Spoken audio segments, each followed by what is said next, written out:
Some fans watch. Real fans play. Everybody Wins Live Sportsbook turns every match, every shot, every score into your moment. The better you know the game, the better you play. Now with smarter features and a bigger experience, Everybody Wins Live Sportsbook, built for players who live the game. Hey y'all, this is John Cloud Jones. This is Mike Strong with the Indianapolis Colts. Yo, it's your boy Buddy Hill. This is Jazz the Kid Chisholm. Clay Thompson of the Golden State Warriors. And you are logged into 10th year seniors. 10th year seniors. 10th year seniors. 10th year seniors. You're logged in with 10 year senior. You dig?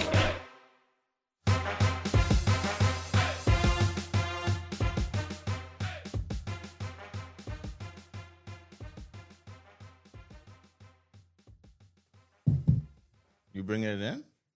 Pause. Play. You still sick? Yes. So- The entire country's sick. I got to call HR 2 times. One, he ain't even called to say he's sick to come to work. And two, he now bringing the sickness into work, so he's a liability. I mean, I He would looked way better than last week, though. So, dog. Last week when it was just me and Carter here, I was wrapped up in a blanket. You was watching Junkanoo? Nothing looked good. I was not watching Junkanoo. I feel like Junkanoo was going on inside all of my bodily functions. wow. It wasn't great, but I'm on the mend and I'm here because the public means that much. Welcome to the Accredited, powered by 10th year seniors here on Guardian Radio 96.9 and brought to you by Everybody Wins Live Sportsbook, the biggest, best sportsbook. And there's been so much activity now just because everything that's happening, not only this weekend, but over the course of the last 2 weeks in sports and everything around sports betting. There's a lot. The NFL playoffs are in full swing. Of course, Monday you have the national championship game in college football. So a lot going on. You could tap in with Everybody Wins Live Sportsbook to get your fix of all of that. We are going to get to a lot of that stuff. I'm Ronaldo, and apparently I am a violator of many HR codes here at 10th year seniors. I'm John Mark, and did I violate HIPAA violations? I'm Ricardo, I think you did. You Do we have disclosed. HIPAA here? I don't think we do, but if we did, I mean, I feel like that's cool. They said last week that I was sick, though. yeah. But you're still sick. Yeah. It's a long flu. Yeah, it's a week. It's been a lot. It's been a lot going on, guys. And I have missed a lot, The gym? obviously. I've missed a lot of that. I've missed a lot. But I've been trying to keep track of everything that was going on in terms of local sports. And I wanted to start locally with just a couple of questions, right? So we have, in terms of local youth sports, I see track and field is back. Obviously, we know when January rolls around, it's the beginning of the track season, so we got that going on. Baseball season's about to open, but I had some basketball questions, right? Because to me, high school basketball is the biggest thing here. I had some basketball questions, right? Because there's always this disconnect between The schedule, the teams. I wasn't even gonna go there, but we can. I do wanna get deeper into that once we get to high school. The place I wanted to start with is for the love we have for this sport, right? And for as popular as high school basketball is for us here, there's this extreme disconnect when it comes to like the amateur side, when it comes to like night league, and the fact that none of that it's not held in high regard. Like there's no, is it because of the systems in place that it's just not there to boost that? Is it because the feeder system's just not functioning properly? Is it because of how the leagues are run? Because I sit and I watch, and it just happens in a vacuum. Like there's no real, It's a very niche audience. and I feel like it's only getting smaller. Yeah, no, it is only getting small. And I don't know, and I agree. I remember at one point, night league would have been like a Friday night, for example. A lot of people would start their weekend by going to go watch basketball, and then they would go out after the fact. Is it that everything is so accessible now at the professional and college level that people are just like, why am I going to go watch this night league when I could go watch the big stuff? I think that is a part of it, right? The world is a smaller place. We have more access to anything at a fingertips at a moment's notice. But I feel like it's incumbent upon us to even be better with what we have, be better with our stuff here. Because if you know you have to compete against, okay, I can go on my phone, I can go on ESPN, and I can keep track of every college basketball game and every NBA game. Well, we always talk about telling our own stories, but how are we supposed to do that accurately if we're not pushing forward our talent? You know what I mean? Our people. I know what you mean. And then also we could bring this up. Is something where sports betting is so big now that because bets can't be made on, let's just say, local stuff, because we know that would be such a hard thing to try to plan. It would destroy everything. You think the NCAA have problems about point shaving and stuff? It would just go berserk over here. Yes. Trust me, it ain't even a joke. And NCAA had them problems since the beginning of the NCAA. Yeah. So my take with that is sometimes sports betting to me has gotten so big that people are only caring about games because they have a bet on it. It's just like playing fantasy football. Yeah. You only care about the Cleveland Browns playing the Tennessee Titans because their second string running back happened to be the starter that week, and you're like, I got to know everything about him.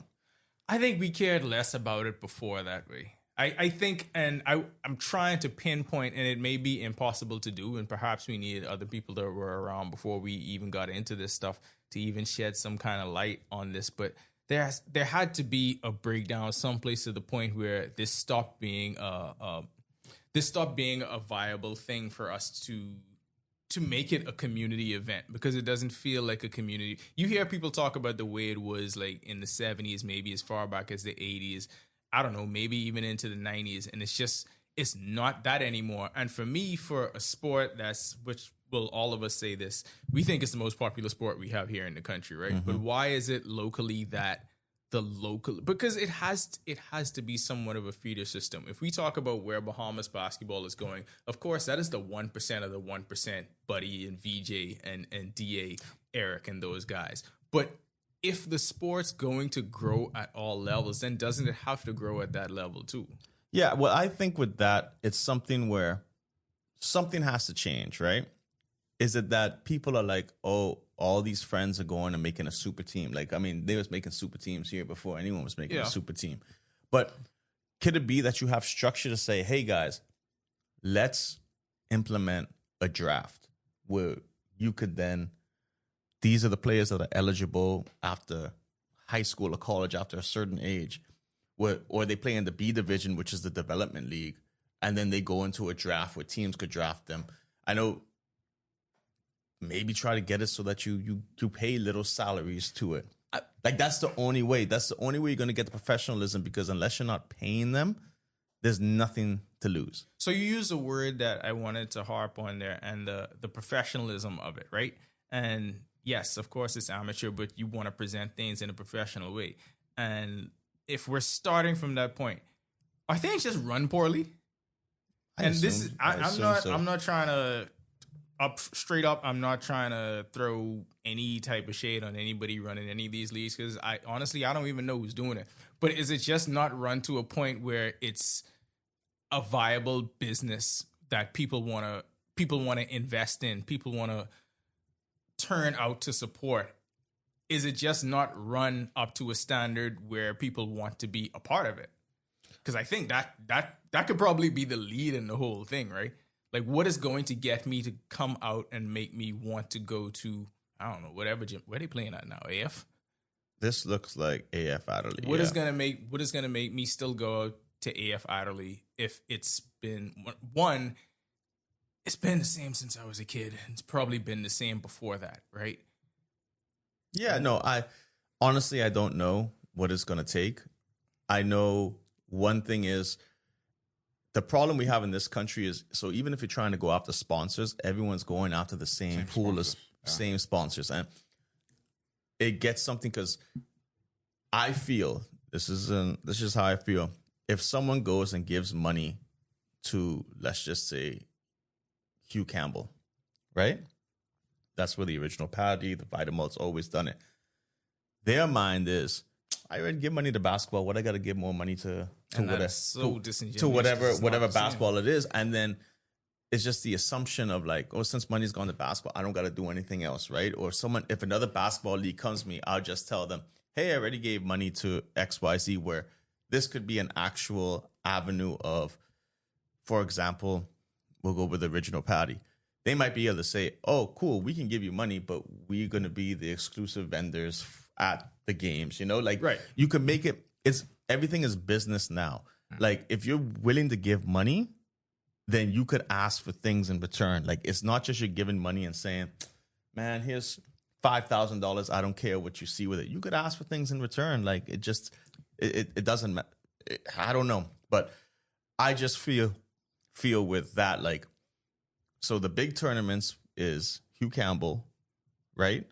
Which is still crazy because we had nationals. So and to me, once nationals went away, I feel like the luster of basketball went down because you had a bunch of the best high school kids. You were able to follow them all year. So what you say right there is the thing there. Follow, right? So what happens after high school basketball is done? What happens after that? This is why it should be a feeder system. So you go from grassroots and then you go to high school, but then what happens next? Everyone's not gonna go off to play college ball. Everyone's not gonna be a professional. So you want the local leagues to be thriving because of that. But I also think,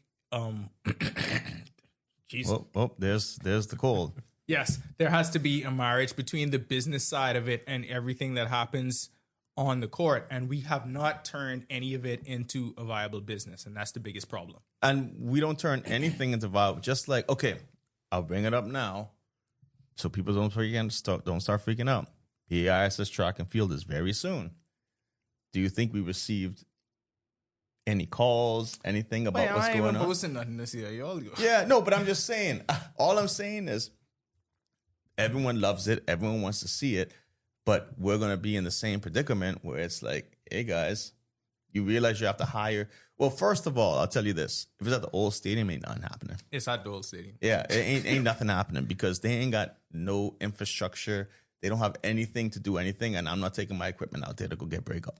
So, like, and now thank you for leading us into this part, right? So if we're talking about how basketball, and we're gonna use this as a launch pad to other sports, right? But if we're talking about presentation, to me, this would be an easy thing.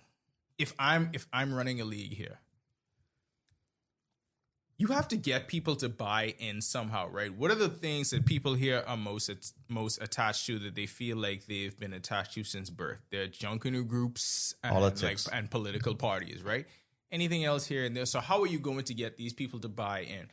It's no longer like the days where, we have our constituency team and that's who I root for, right? Like you said, this is a very insulated group, so it's just a few people in the know.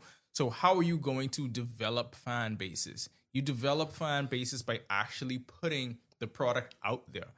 How can you can't turn a young 10-year-old kid into a Giants or a Shockers fan if they're never seeing this. And if you think it being in the newspaper or having a 15-second clip on the news is doing anything, it is not, because that is not how this younger generation is consuming information. So if you're not putting your product out there and you are not trying to reach different generations, who is going to care about it to keep it moving forward?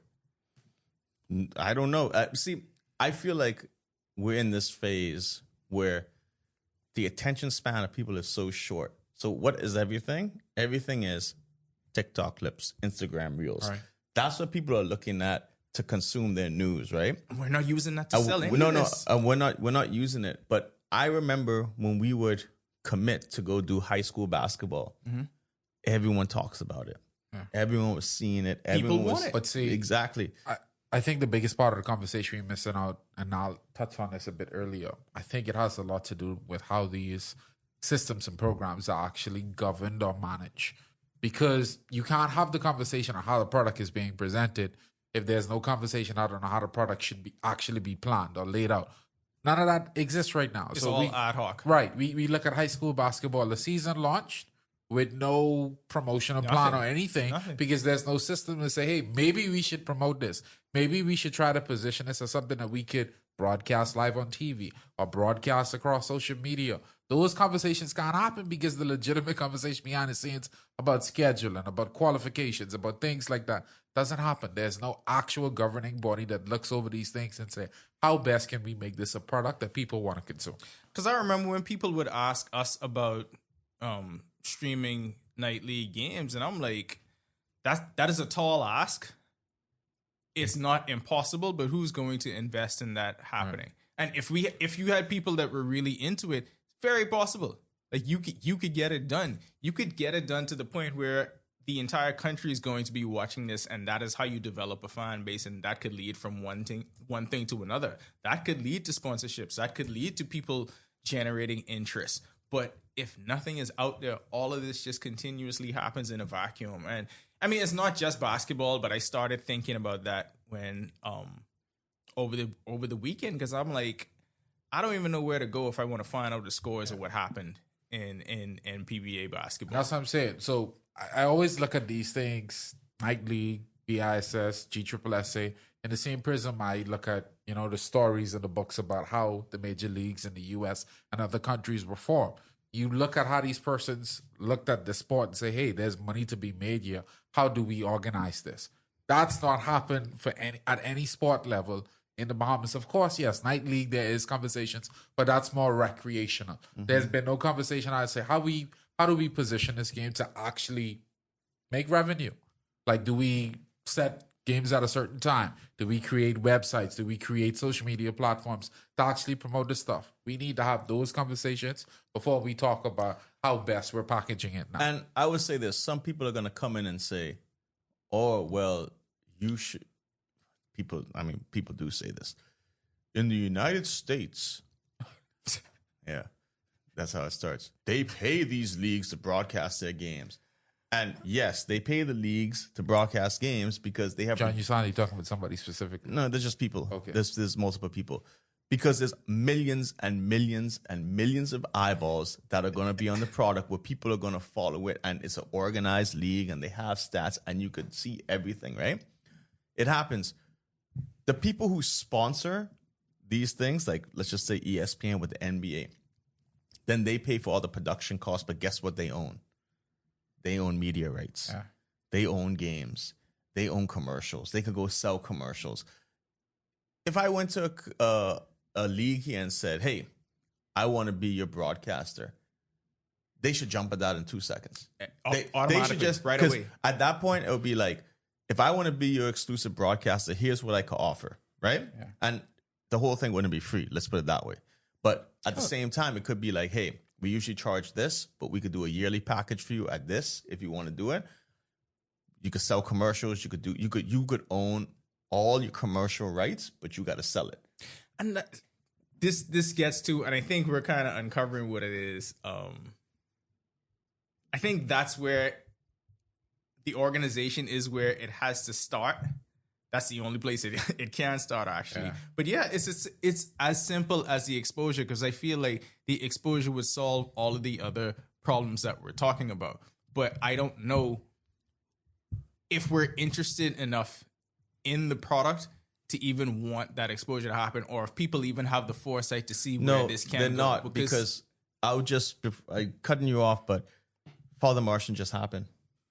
And it happened in a vacuum. Nobody knew what was going on. And that's supposed to be the biggest junior national tournament in the country, right? When GSSSA basketball started, I had no idea. No, you don't. I had zero idea. You don't have any idea of when these things, and then people start asking, oh, you're going to come out and do this? And it's like, first, y'all didn't communicate with me, because I have no problem, and I tell people this with high school sports, control environments. If I can make time, I'll make time and be able to get stuff done. But it's like, like I said, you didn't hear anything about. How did I hear about Father Martian? Amo told me, saying, "Oh, yeah. I gotta go." Or Eugene. No, Eugene's like, I gotta commentate on Father Martian. I was like, what? When did that start? Yeah, I remember us talking about it, and it was like the last day. Yeah, it was the last day, because I was at Lauren's pop-up coffee shop. Mm-hmm. And it's like me, Dakari, Olivia were there, and then we saw Eugene, and Eugene started talking about it. I said, what?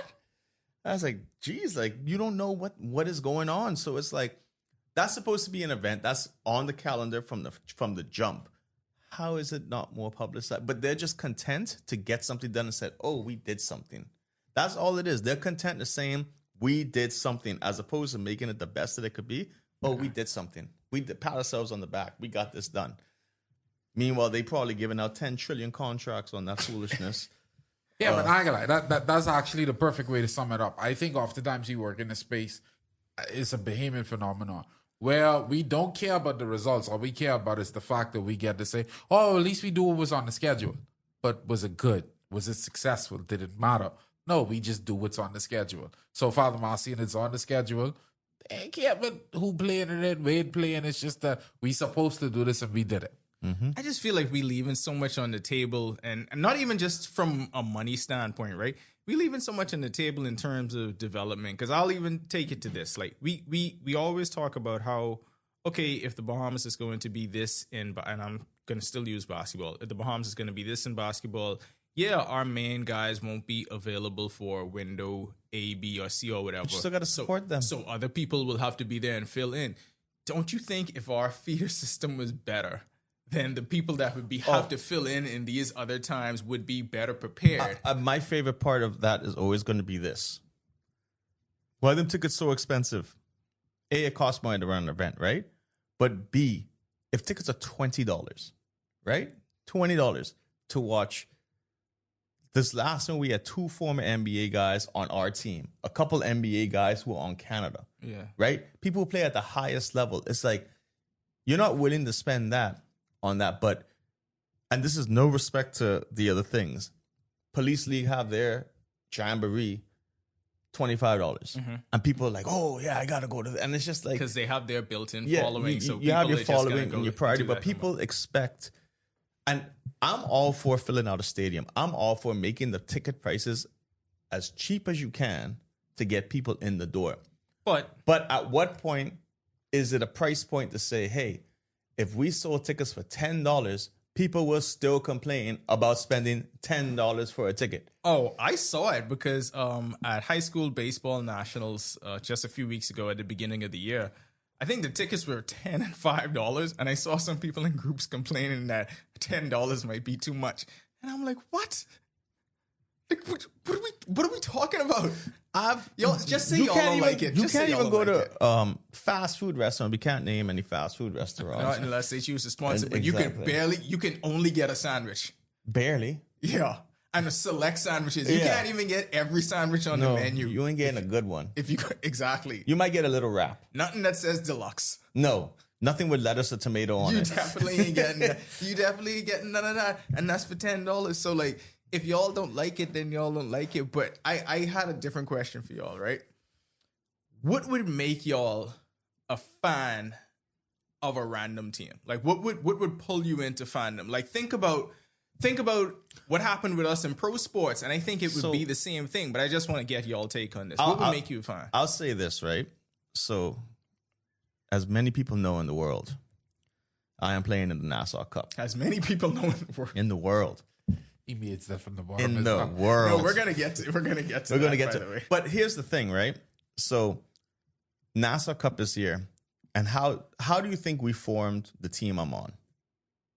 Tell us. I know your team is Waterloo. Exactly. My team is Waterloo.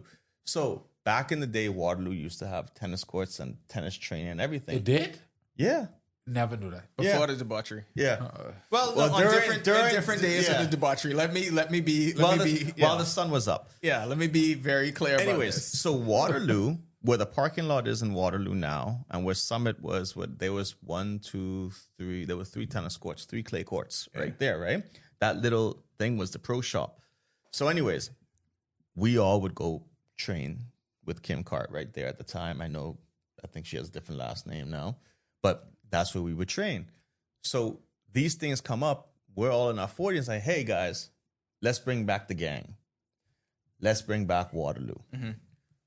So all of us get together. And remember, this is different generations of Waterloo too, because some people... Waterloo means different things to different people. No, but I mean like different generations. Like some of these guys were 4 years older than us. Some of these guys were younger than us. So, you're bringing a core together. But how do people get behind a team? If people hear, hey, Waterloo as a tennis team. Man, I used to play Waterloo.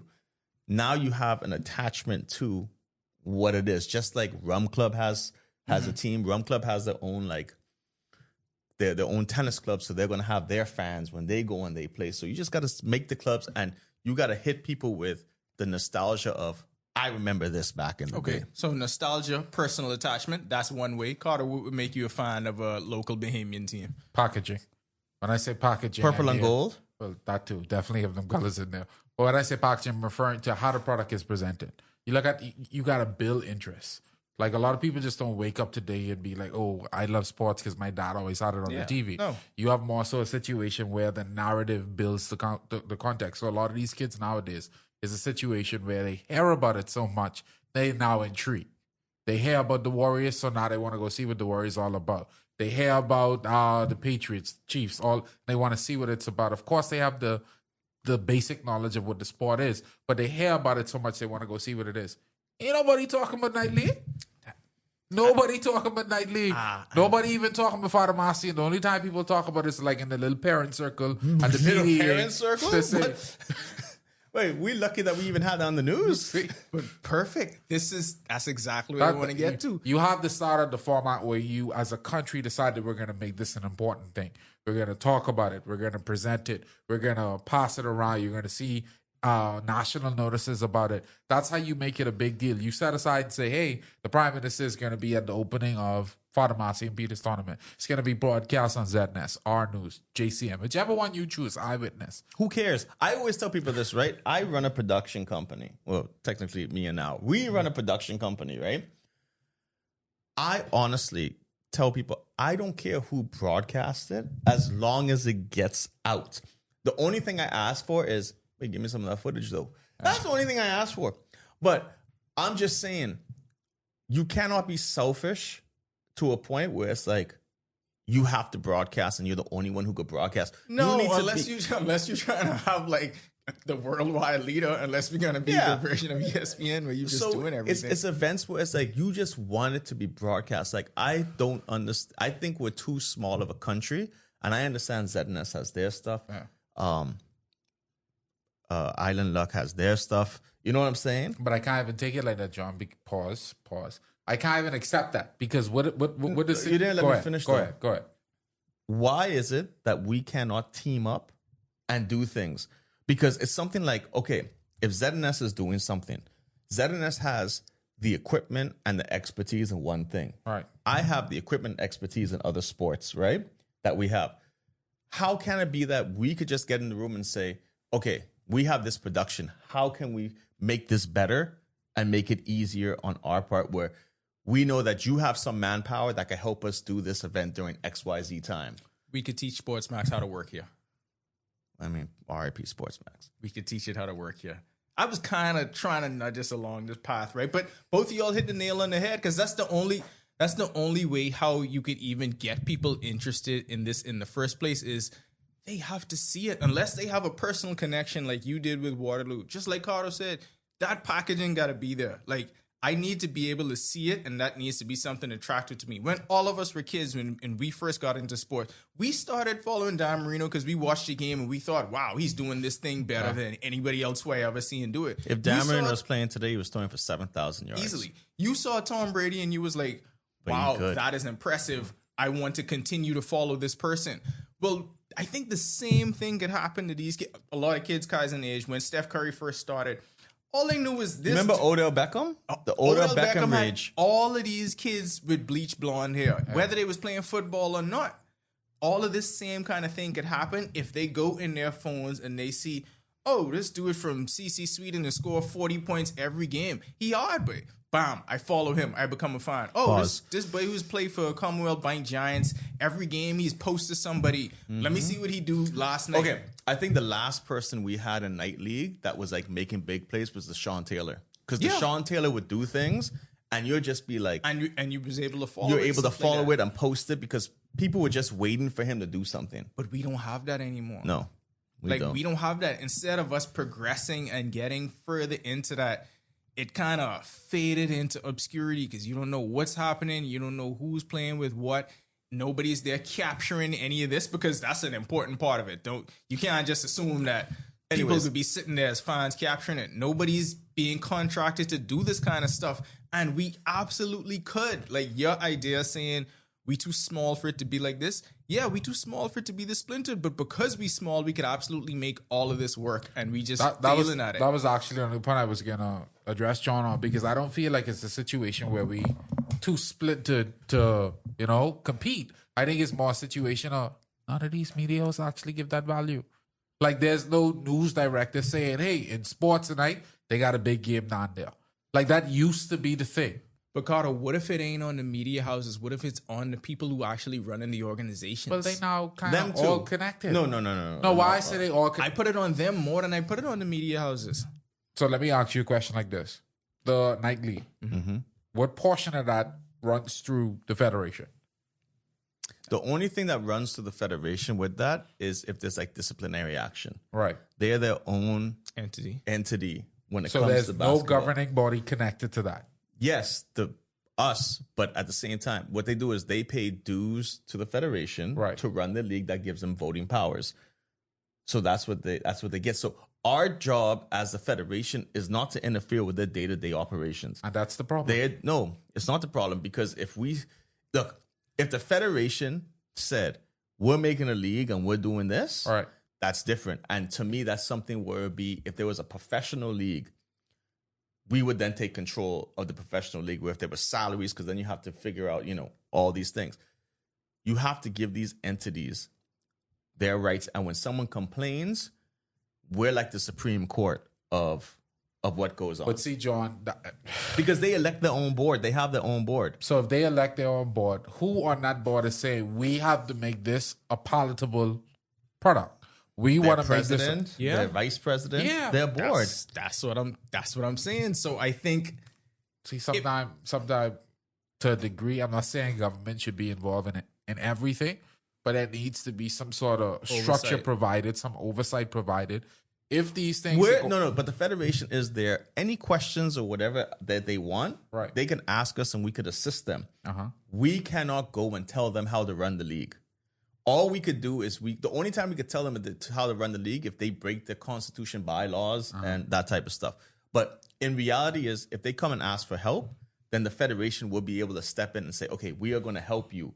And by help, just help. You guys still have your board. We could advise, we could do this. If you guys are planning on doing a tournament and looking for a big sponsor, then the federation will come in and say, yes, this is an official league under the federation. all you just do is describe the Junkanoo problem. Yeah, in but a that's how it vortex. always could be. Because when you leave these sorts of things, and I'm not saying that as a fan of something that you should not try to go off and organize it, make it a league or do whatever you want to do. But you have a situation that when these things try to grow to a national level, there's always going to be these limitations because there is no structure. And when the structure comes, it comes in a way where I want to protect this only for a small few rather than present this for the entire Bahamas. So that's what you have in Night League. You have a situation where, hey, this is for us. This is our own little unique thing. We don't want everybody involved. We just want this to be for, the 5 teams in the room. I would say this, Carter. You know what you should do? You should see when these elections are coming up for these leagues and follow it. Follow them. Like, it's usually only reported after they done. yeah. Because that's another thing. You'll just see it Only reported for the, after they done. only for the small group. Yeah, and in the also room. only for the small group. Yeah. And Because it would be publicized afterwards. Hey, blah, blah, blah, reelected as president of blah. Blah, blah, blah, elected president for the first time of blah. That's it. You would not know when any of these things are happening. And that's why when you see the product, it always seems as if this was like a small group event that they just decided for us to see in the general public. It was not meant for us to consume. It was meant for them to use it as their It enjoyment. gets to that point. I think if you really look at how things were before, you used to have a lot of the old college players, a lot of the overseas ex-pros come Yes. and play in the league, right? And there was multiple of them. So the leagues were competitive. There was a point when trying to be a coach on that team meant something. was like, oh, they're the coach of the Cybots or they're the coach of the Commonwealth Bank. did. Like, let's be real, we had coaches. It'll vault you into politics. Yeah, it will vault you into politics for sure. But you had things where these people will coach and then they'll be a part of a national team staff. Yeah. So there was an end goal. Like, I wish there's a couple players, but I wish there was more players that we could pick from MPBA to be a part of national team. Like, because that's the purpose of having the league home. And And that's what I'm telling you. That's clearly not the purpose. The purpose is we need a little social outing. Yeah. Our social outing is we're gonna go up by the gym and we're gonna play organized basketball. That's what the purpose of these leagues are now. It's no more trying to build a national team. It's no more trying to form a national committee. It's this our little group of y'all chill out. Y'all ain't a part of this. Y'all ain't in the basketball. No. Dry pass off. Yeah, that's what it is. It's we can hang out after the gear, we can have beers, and we can talk. And that's what these leagues have devolved into. So when you talk about what you see at the high school level, at the primary school level, this is where it stems from, because they don't care about attracting the next generation. They care about, boy, if they want play, they can come find us and we can have fun. It's not about the sport. It's about the social element. And that's why these leagues sort of fall short. And that's why a whole lot of it is failing, because if there's no reason for you to get into it other than that, then the level of professionalism that y'all talking about just ain't gonna be there. Because I guarantee you, somebody listening to this right now, probably like 55. They're trying to call right now. Correct. So you got some email now. Get them email. Info at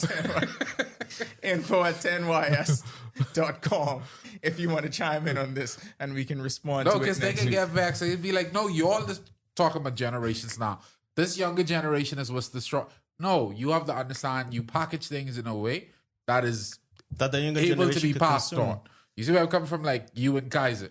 You package the sport of softball, baseball in a way where he's like, boy, that's our family thing. I want to be a part of it. There's junkanoo right now that package these things in a way that their kids want to walk in their footsteps.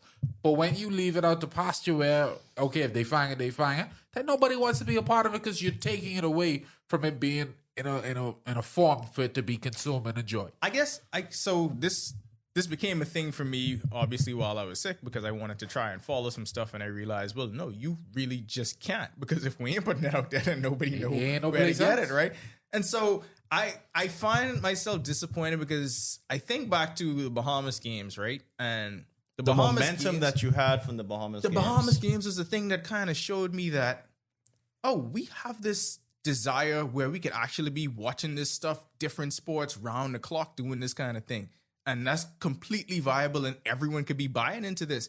You could have the entire country tuned into this game at D.W. Davis, and then they'll be tuned into the game at Kendall Isaacs, or they'll watch baseball in the morning, they'll watch softball at night. So, like, if the attention span is there for it and people want it, like you said, all you got to do is package it and sell it, and it'll be there. But who is going to have the investment and the care behind it to even do that if it's not connected to what the Bahamas games is connected to? I mean, which is political. I always say this is the one drawback of living in a capitalistic society. You have a situation where everything has to now carry a monetary tone to it. So if it's not making a company money, they don't want to do anything to support it. But some things just need to be supported because it's so important to the make money though. I agree with you now. I really feel like but nobody is ever going to say, I'm going to take the risk. And if it loses money the first year, I'll eat the loss. We need if Russian oligarchs. If it loses money the second year, I'm going to take the loss. They all look at it as like, I'm not going to jump on it until it makes money. Nobody's going to look at BASS and say, I'm not going to do anything for that until it makes money. Until it becomes such a big deal that people want to buy shirts. People want to buy jerseys. People want to buy all these things. Nobody's ever going to jump on it. When was the last time you saw a night league jersey? When I came up, that was a thing. Like, you saw those jerseys. I've not seen a night league jersey in forever now. Bro, a real deal Shockers jersey was one of the most popular jerseys on this road. But that's the issue. Like, you used to see those things. Those things meant something. Just like how you see the Valley Boy symbol now, you see the Saxon symbol. Those things used to mean something. But all we got to do is replicate the same formula. We could replicate the same formula and do the same thing. Because politics jumped into it and it bled it out for what it was, and it just presented it as this is our own little thing. No new people welcome. This is for us. So then it dies with that generation. Wow, this is sobering thought. This is a very, very sobering conversation. And It can be sober if you go to the softball pitch this weekend against the guy. Say, drinks cold. I can guarantee that. I mentioned we need Russian oligarchs because I was watching a lot of Cold War documentaries. Jesus Christ. And I saw how when the Soviet Union fell and they filled the void, and when things was breaking down, whenever things are breaking down, somebody got to step in there, do a little bit of investment. You know what happens on the other side? Big investment. So all they saying is if right now the sports scene, the bomb, it seems to be breaking down. So somebody some rich step in billionaire with a- need to step in and say, not my league. Step in with a little investment. Yeah. Big St. James? investment. If you got it out there. St. If James. you got it out there. We'll get it tomorrow to St. James. When we get back, we get into the Bud Light easy takes of the week. Stafford going to the end zone, reaching up and making the grab. Bahamas, are you ready for the ultimate Bud Light football experience? Buy 2 6-packs of Bud Light at any Jimmy's Wines and Spirits location or at participating liquor stores, and you're automatically entered to win. You could score an all-expense-paid trip to watch the Dolphins game live. Don't wait. Grab your Bud Light and get in the game today. Bud Light is distributed by Jimmy's Wines and Spirits, who reminds you to drink in moderation.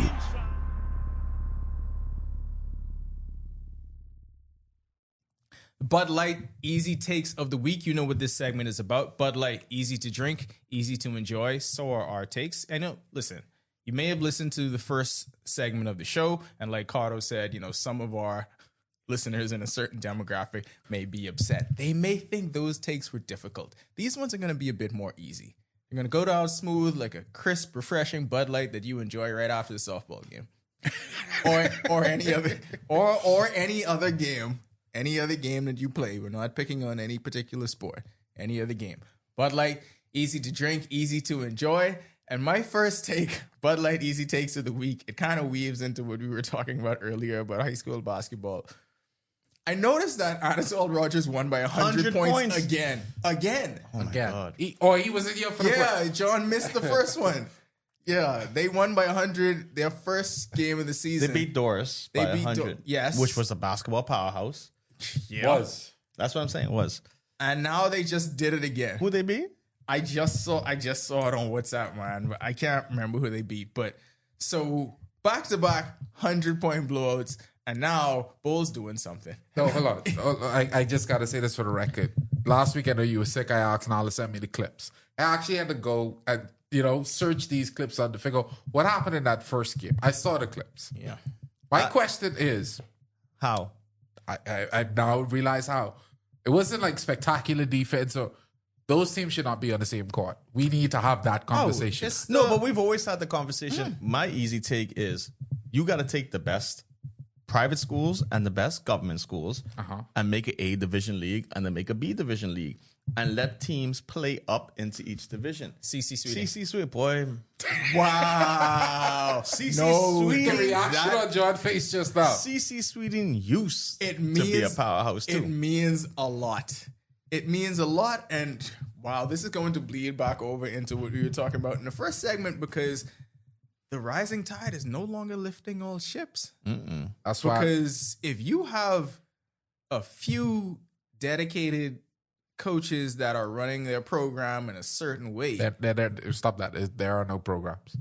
clearly Anatole Rogers is one, and that is a There's program. one program. And this is not, because it's not even competitive. Just Clearly, he had those guys out and about training for the last couple of months. Clearly, he had those guys being very organized, being dedicated to the gear. I don't know what everybody else been doing. not since the days of the great Westminster diplomats Oh, led Lord, by there we go Gino again. Bullard There you go again. have we seen teams get 100-piece 100 like this. back And to back. do it on back-to-back weeks, you had to go in there saying that this is what we trying to do. So now you're watching these games to see if they win by 100. That's it? All right, so Zadness, you got a job. My easy take of the week, Zadness, this is the easiest decision to make. Televise the next game, please. Let the country come to a conclusion on what's going on here. Thank you, because it goes back. And now, you know what this would do? Because this should be establishing fans. And this is how you establish a fan base. Because if you a kid in primary school watching and you get to see this, You seeing this on TV or you going in your phone and your thing now. Oh, they see it. Yeah, and now you just want to see, hey, if Anatol could score 100 or beat someone by 100, you know what I could do? I can grow up wanting to play for Anatol. Yeah. That's actually pretty. That's how fandom happens. That's how we need to do it. But easy take it a week. Yep. This should be in one of the big gyms. Sell $2 tickets. Let somebody cover the hot dogs and the popcorn. I just say it. I understand what you're saying. Like a handful of extra people will be there. It easy. I wish we was Russian oligarchs. All right. I have an easy take, right? Or Bahamian oligarchs for that matter. And this is going to be forward in real time to you guys. Yes. I had the best tennis moment of the week at the Nassau Cup. And I just forward you guys the videos. I wanted John stole my Bud Light easy take of the week that I wanted to get to. We could roll into it. I had the best moment of the week. Go ahead, filibuster. Let me see what's happening. So you guys could watch the video that I just sent. Carter, you got to watch the video. Like this doesn't work if you don't watch the video. I know this is an audio medium. Friendly fire from Team Waterloo. Okay. Let me explain what happened here. So John is serving and the music actually helps. John is serving. His partner is in the front court awaiting John's serve to get over the net. John's serve never gets over the net. No. It lands squarely in the back of his partner, who reacts as if he just got shot by a rifle because the type of surprise. Best moment of the week. Okay, that is the best. Was it intentional? No. Okay, so I can tell you what happened. You messed up. I'm used to playing singles, and I was going super wide, right? But luckily, it was a second serve. How is the Nassau Cup going for you and Team Waterloo? Well, me and my partner, Davin Russell, former Davis Cup player, I've been, carrying the team. That type of stuff. Your modesty knows no bounds. But we won our 2 matches. So Rum Club had 1 loss this weekend. It was to us. Rum Club, I assume, is the number 1 seeds in this. They the big dogs on the road. Nah, they ain't no big dogs. Let's put it this way. No, let him get in his bag. See, this is how these things happen. If we had our team, right? Because what happened was I was supposed to be playing C with Kwaku, right? Then one of our teammates had an emergency. They had to take the daughter to the hospital. So I got moved up to the B category. Oh, boy. If Fancy dances. I was in the C category with Kwaku, we would have run sharp in the C. We would have probably won those matches by big numbers. Our B team would have still won because our B player is a good player who missed out. And we would have been in first place in this tournament. So what's the difference with the A, B, and C categories? So the A categories are like pros, teaching pros. Like they're the higher level players, right? And then the B and the C is just you throw the teams together. Granted, I was able to move up, got what we had to do. My serve was big. So basically what you say is between TEDYS and Sky Island, y'all can get this broadcasted live on social media.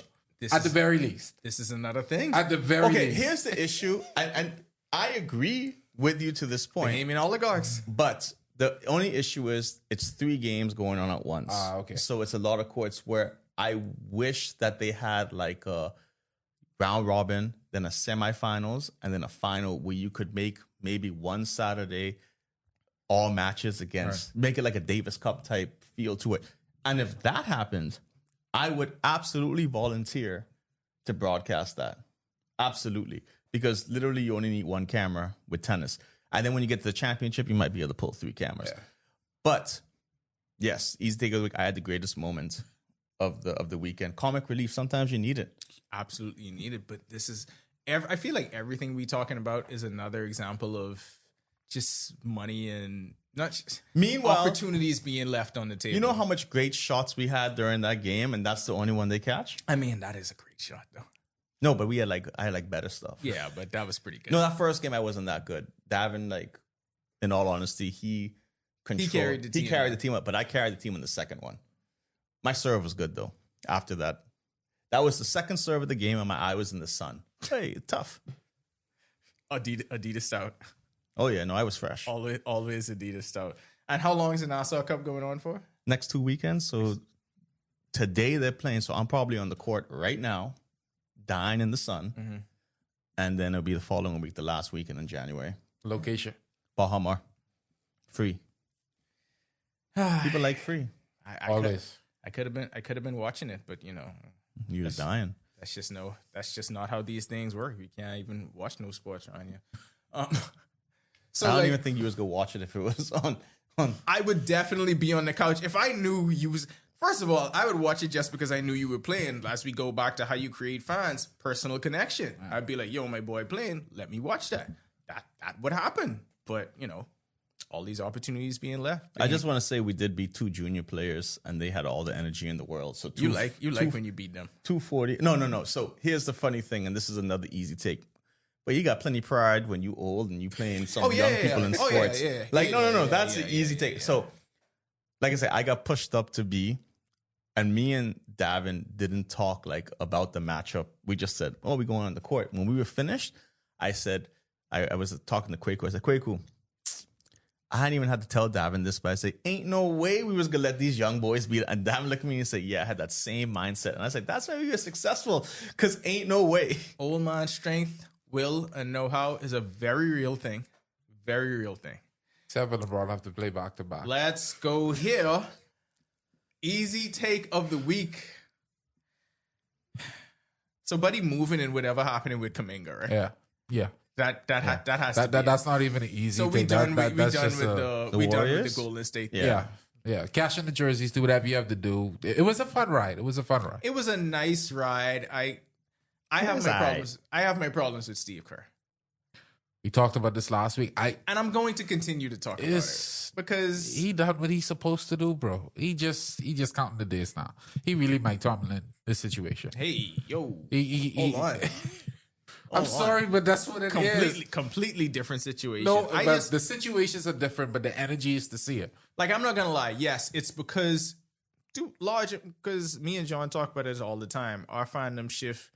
Bahamian players first. The rest of it is just the laundry.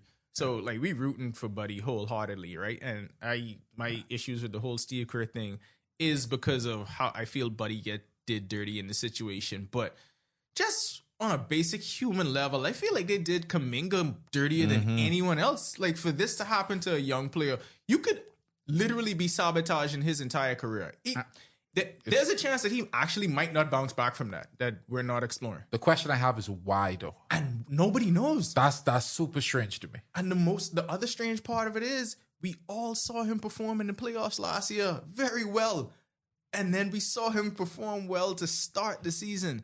And so this could really show you that, hey, you think all of this stuff is a meritocracy, but one coach could not like you.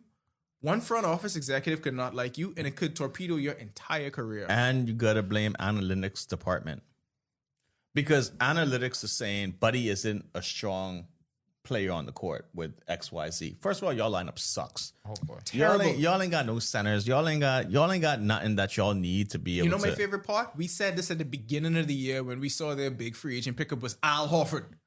They old. They me and Davin on the tennis court. But the crazy thing is, right, and we've seen it happen several times for all of the flack that Buddy gets, and yeah, some of it may be deserved. When it was Game 7 against Houston, this was the same player. This was the same Buddy who y'all thought couldn't guard nobody, right? And it ain't like Pajimski or DeAnthony Melton and Will Richard. Ain't like none of them out there locking down I was nobody. just about to say the Pajinski stuff done already gone downhill. So I don't know what the case could be. Moses Moody, ain't none of them doing no spectacular things that I feel like Buddy Hield ain't Any basic doing. role. You don't have to say, well, Buddy is the context, but you don't even have to use any basic role player could do what these guys And are my doing. point is he's done more. Yeah. He's a veteran who's done more. So how is he not warranted the respect to still even be a part of it? And that's the disingenuous part of it with Steve Kerr and the front office that I don't like. Anyway, Chris DeMarco gone. Buddy about to be gone. I ain't got to have no more allegiance to the Warriors. Buddy to the Lakers? Make that the next easy take. I just want my boy go somewhere where I can enjoy the rest of the season. Not Brooklyn. No. But my Bud Light, I scared Joe. my Bud Light easy take last week is the same easy take I have. But it ain't easy take no more. I need Ja Morant to be a Laker. No, I ain't need happening. y'all gotta allow me to live in this dream. We can let you live the dream. That ain't happening, Carter. But the easy take is Why? Salaries don't match up. That ain't happening. We can give up a lot, bro. We make it work. We can make it work. Did you see the other night when I was sick, but I could watch this because America values sports.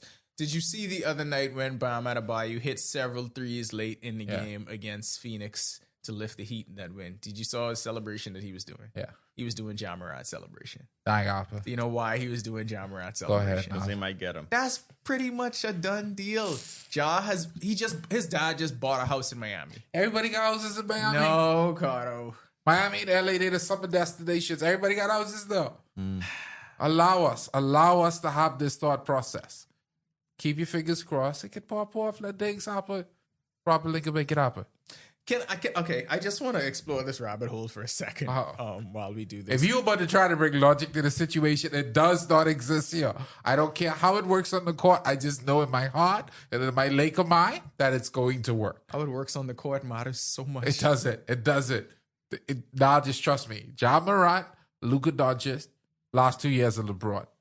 It will work. It's not working defensively now. Yeah, because we don't have Ja Morant.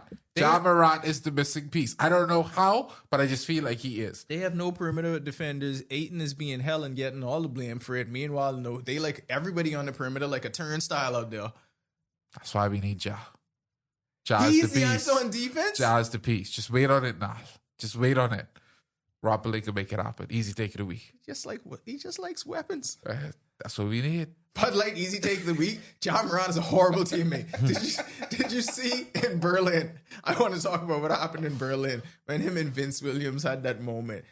Why is this happening? I don't know why he's so angry though. Why is he so angry? I don't get it anymore, but But this is what you want in LA. We need something like that in LA for different reasons. You could imagine him and JJ after like 6 weeks together. No. No. Him and JJ Redick will absolutely fight. I cannot imagine that. No. Oh god, it's gonna be epic. Make it happen. But no, he gotta stop being so angry. If he wants out of Memphis, there's a way to go about it. Because I'm pretty sure it wouldn't end the way he thought the other day. Bud Light, easy take of the week. I am now free to root for Mike Tomlin. Oh Lord. I am now free to root for Mike Tomlin, and I'm so happy. I'm so happy. Last week I presented the idea, John Harbaugh, that's clearly off the table for the Dolphins. Yeah. Do you want Mike Tomlin to coach the Ravens, or would you like to see him down in Miami? Okay. Sorry, John. Let me go first before you take this.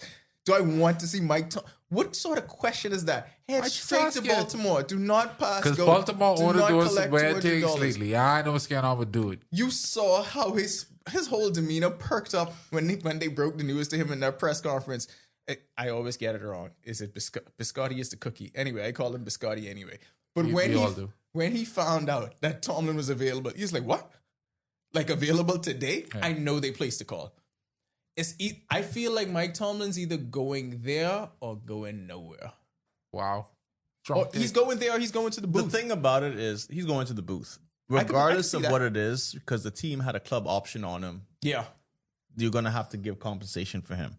You think Baltimore will trade up it? I hope they do. Do you think they're not going to go to Baltimore and ask for 2 first-rounders for him trade or something? Tyler Loop.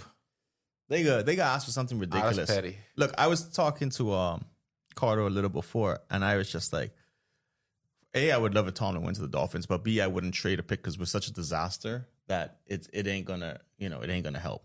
He's a good coach, but he still needs to be in a good system. Yeah. Like you forget that the Steelers are actually a well-run organization, and it wasn't just a complete dumpster fire. I saw this come up yesterday. Dark horse. We talk about nostalgia. Chris Shula. Yeah, I did see that. Chris Shula. Imagine getting another Shula back in Miami. Boy, pray for him. The last time he won a Super Bowl was with a Shula. Oh. I'm just saying. He's not wrong. I'm just saying, like, I could dig it. Give him a shot. I mean, we've given worse coaches a shot, Cam Cameron.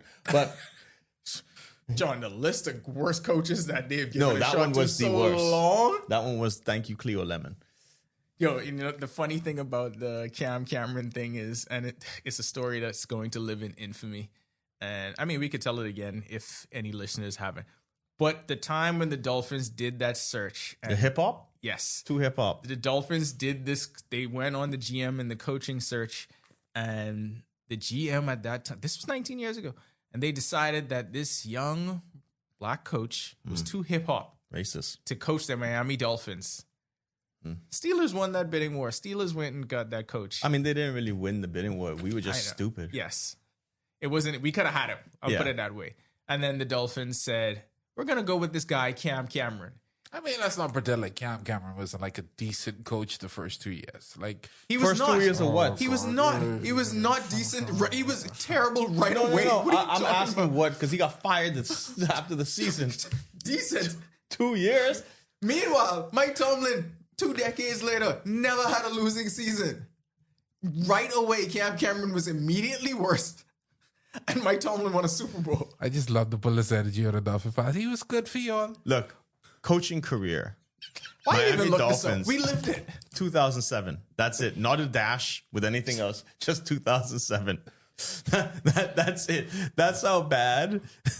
Look, That's what say. Don't act like he was indecent. 1 year. that's before He it's was good like for 2 years. so. One. That was 16 game season. We had a 115 record.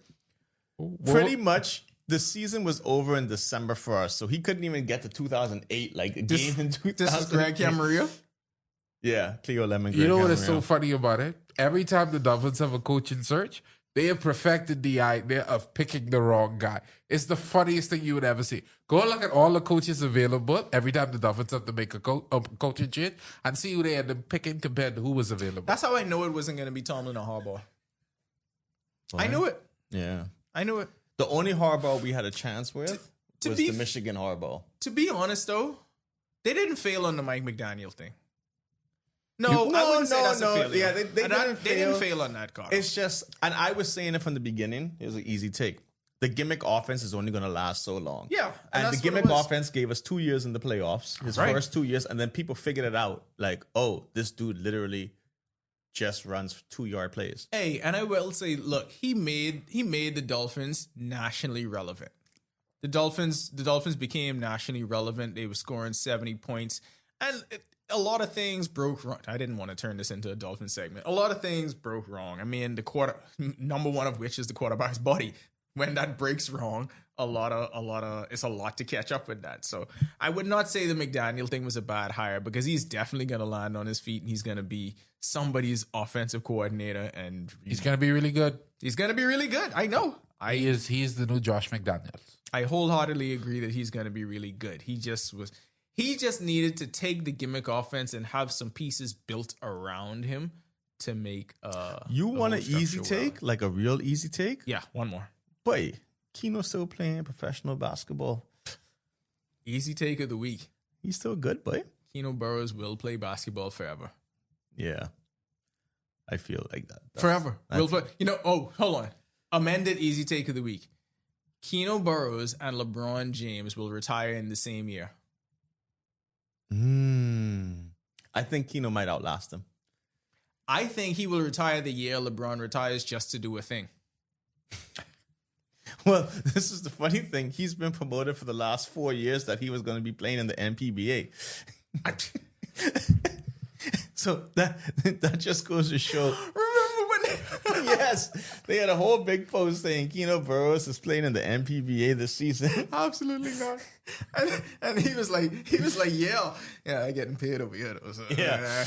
These people offering me real money. So Keno told me, he was like, man, when I turn 50, I might play NPBA. yeah. I'll go play. I don't know if y'all supposed to share that part or there. I feel like we Keno get ain't it. gonna care. Yeah, I feel like we get Keno it. gonna be playing till the wheels fall off in Europe. I feel like that's what it'll be, and then it'll But be. Keno was telling me, he's like, man, because he hasn't been playing ball in France and he qualifies for unemployment. He was like, he was at the unemployment office to try to get his benefits, and the team called him and signed him. Beautiful. And he was just like, yeah, wait, I ain't gonna say no to that. Beautiful, because why would you? Exactly. Why would you? And that is what sports can do. Bahamian oligarchs. All right. Bud Light has a lot going on. As we say, leading up to the Super Bowl, you know what happens every single year. You know the Bud Light Super Bowl party is one of the biggest events. Or do we have to call it the big game? Yeah, the big game. You know the Bud Light. There you go. You know the Bud Light big game party is one of the biggest events every year. And It is the premier football event. listen, guys, whether you are a fan of the big game or not, whether you pay attention to the big game or not, I know one thing you always pay attention to is that party. Because we have been there on multiple occasions. And I remember the first time we was like, yeah, we just going to do our pregame pod. We could watch the game, and then we could leave. I think the first year we did that. And then the second year we stuck around. Weren't you in the Super Bowl the second year? And then I realized the big game party is the main attraction for a lot of these people. Yeah, no, I mean, hey, you got the Bud Light flowing. Everyone happy? Everyone is happy. Let's put it Everyone is this very way. happy. It's always hot, right? In this country. So you're just drinking refreshing Bud Light. You're hydrating yourself. Proper hydration too. Yeah. Proper hydration. We'll be there. We'll be there with Bud Light. You'll hear more from us and from the team of Bud Light on how you can become involved in the big game party and how you can lock in with us. Stay tuned. We'll be back for hour number 2. Stafford going to the end zone, reaching up and making the grab. Bahamas, are you ready for the ultimate Bud Light football experience? Buy 2 6-packs of Bud Light at any Jimmy's Wines and Spirits location or at participating liquor stores, and you're automatically entered to win. You could score an all-expense-paid trip to watch the Dolphins game live. Don't wait. Grab your Bud Light and get in the game today. Bud Light is distributed by Jimmy's Wines and Spirits, who reminds you to drink in moderation.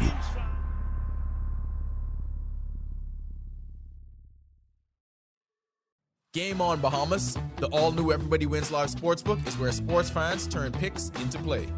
From football to basketball and everything in between, we've got the odds that move with the game. It's fast, it's fun, it's built for players who know their stuff. So grab your picks, lock in your parlay, and feel the win with Everybody Wins Live Sportsbook.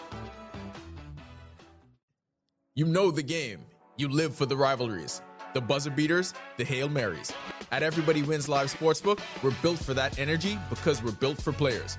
Better odds, faster action, smarter bets. Visit everybodywinslive.com or drop into an EWL location and feel the difference. Everybody Wins Live Sportsbook, built for players. Welcome back to the Accredited, powered by 10th year seniors here on Guardian Radio 96.9. I'm Ronaldo, and since the break, I've been trying to figure out what is the proper compensation to offer for an NFL head coach. I've settled on 14 first-round picks if they want it. I'm Ricardo. That's a lot. That's a lot. I just want Lamar to be happy. Okay. I'm John Mark, and this is the most jam-packed football weekend / Monday we're going to have this season. This is it. I mean, last week is pretty good as well. No. Okay. Because the national title game is on Monday. Want to talk about that as well. Guys, I feel like we should start with that. Yeah, no, we are going to get to it. As usual, this hour is brought to you by Everybody Wins Live Sportsbook. Cardo, as per tradition, I'd like for you to now put on the company man hat. I'm not going to do it this Please week. put on the company man hat. Oh, God. It went over really well at the office last week. Please, can you please put on the company man hat? Hat is now on. There you Jeez. Is he getting resistant it? to Is the he bit. getting it? Just go with the bit. Like, that's all you have to do. Wheel of... You see where LeBron does this and they pantomime the crown? That's all weird. you gotta do. It's weird. It's weird. It's weird. It's weird. I like the hat, though. Take It's the hat. Thank you, solid. John. Thank You know what? It's a white hat with a teal. No, John. See, I'm mad you gave it away. My bad. Because I was just about to tell him, you keep resisting the fake hat. It ain't fake. And we just about to come in here with a real hat. I'm going to actually get you guys some hats, by the way. That's cool. Work it out. Yeah, we can get you one too. My We own can try does it. not But say. your hat has to have the logo and say company man It at has the bottom to. of the logo. So when we put the company man, you know what? Let's put it this way. I'll be willing to record that segment We've invested in less for spite. on video. I want you to realize who you're talking to here. I'll off-lag with you guys on the hat situation so you better understand the context, but we'll get it there. Okay. All right. So No, the hats are going to say company man, not company man. I like that.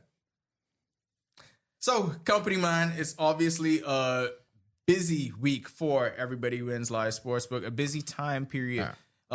Hit us with some of the offers, some of the promotions that people need to be aware of as you head into a big time sports betting weekend. So as we head into this, it's been a big time sports betting month. So we're working through January. Of course, you had all of the NCAA football playoff games, and now we're moving into the championship next month. Well, this Monday. We also have all of the NFL wildcard rounds going into divisional rounds this week. So it's a heavy week across the board. But what we want to do is get persons primed and ready for what's going to come the rest of January into February. So once we load up the rest of January with regular weekly jackpots and all of that, as we move into February with the Super Bowl under, we have a ton of promotions going on. I started to tease a few last week. We have now, after the conversation on the NBA leaderboard, I didn't know we had a bunch of NHL fans sitting around. We had a ton of calls hit the office talking about trying to get the NHL involved in there. They want to up the parlay ante. So the NHL is now packed into the leaderboard program. So you're going to see some promotional material around that in the next couple of weeks. In addition to the NHL, NBA promotional leaderboard, we also have soccer jackpots. Of course, the Liga, Premier League, all of those things, they take over the weekends. So what we want to do is we want to put a jackpot program out there for our soccer, quote unquote, football clients. So that's going to be rolled out as well, starting end of January into February. So there's so much going on in the betting space. If you want to, you could jump on. And we're in the process of getting our same game parlay versus parlay explain out there. Now is hard at work on that. And then we also want to now introduce our promotional tab. Our promotional tab is easy to find. You can hit the menu tab. Once you hit the menu tab, go down to leaderboards. And once you click leaderboards, you're going to see all of those promotional elements once they are rolled out. So we're just doing the final touches on the programs. Once we get final approval, game and board executive level, then we're going to present that all to the public. But again, the site is up and running. Everybody's enjoying it, whether they're playing in the casino, the sports book, or even enjoying our lottery programs. Everybody seems to be enjoying it. So it's always a good look. Everybody's winning. You can take the hat off now. Okay. Happy to do that. So one thing you can do to take advantage of all of that wonderful stuff that Carter was saying just now, one of the first opportunities is going to be Monday night. And John, hold on. Before you do that, sign up. We have a lot of people that have been trying to, Well, why didn't you just keep the hat on? No, see, okay, hold on. Put the back hat. Put the hat back now he's on. ready to put the hat on. Put the hat back on. Now I just have to explain this because we got a ton of questions about it as well. In order to sports bet, you need to be a registered user on our platform. They didn't know that? This is not an over-the-counter service. This is not something you just walk inside and say, hey, I want to bet on the NBA. You have to sign up, and once you sign up, you're going to present all your documentation to ensure that you're a customer. You got to get through that. And once you get through that, the world is your oyster. All the possibilities are available. We have NBA games. We have NCAA games. We have NFL games. We have so on. MLB's coming back in April. I missed it on a very, very important piece, but we'll get to that. Ain't no way you thought they was getting Kyle Tucker. Oh, Lord. I had hoped that. You're knocking Majaba right. You're knocking Kyle Tucker. Why? Because the Dodgers are the evil empire, and they literally get everybody. And it used to be the Yankees. The Dodgers were the good guys. Now they're just doing too much. They're doing way too much. But yes, you have to be a registered client on the EWL site in order to not only access these goodies, but also just to bet. So I invite everybody to visit one of our locations, or you could try it online. Sign up online or sign up inside one of our locations today to, again, just jump on board, bet, and do what you have to do. I had a blind spot, guys, because I assumed that it was a given that literally everyone knew you had to sign up to be able to do this, to be able to benefit. No, so we had a lot of customers that thought they could just walk in and place a wager over the counter. But how would you get it? Tickets. A lot of people do the U.S. system where you could walk into a big hotel and there's sports books available there. You could just walk up to the window, do the ticket thing. That's not available here as of yet in the Bahamas. So if you want a sports bet, you want to do so online, you want to do so on our platform, you're going to have to be a registered client. And it's a quick process. Now, I did it a couple of weeks ago. 1, 2, 3, submit some documents, and then you're there. You're ready to hit those bets. Company hat off. There we go. We could take it and run with college football. There we go. All right. Let's do it. So, the national title game, Hurricanes, Indiana Hoosiers, it has become, and I am so jealous of Cubans. I'm not going to lie. I'm really jealous. I need you to reposition that entire concept just now. This is not the national championship game. What is it? This is the Mendoza coronation. Whoa. I know how we feel about UM. Whoa. But this would be. Cardo, no. No? To Bahamian fan bases? Not Let to me tell you Bahamian something. fan bases, but I'm just talking in general. I don't want people to walk into this game and when they see the final score, like, oh, nobody won. This ain't no cakewalk for Miami. This if they get No. Miami is the Miami underdogs. about to get No, that's what I'm saying. break speed off. But them. a lot of people in my conversations I don't this think week, that's true. It is. But y'all gotta trust me. In This is why you gotta bet. I In don't this think that's little true. company conversation, I was like, why do y'all think Miami can dominate this game? Like, who telling you all this information? Because Miami's running game is spectacular. Yeah, but still. Okay, so here's- what they about to walk into in Indiana. This is what you. I feel they like could beat them 27-year-olds. I feel like before we get into the game, we gotta talk about the important stuff. Yeah, that's what I wanted to get to. But go ahead. This game in Miami, Yes. right? You know where the Miami Hurricanes are located? Miami, Florida, not Miami, Ohio, right?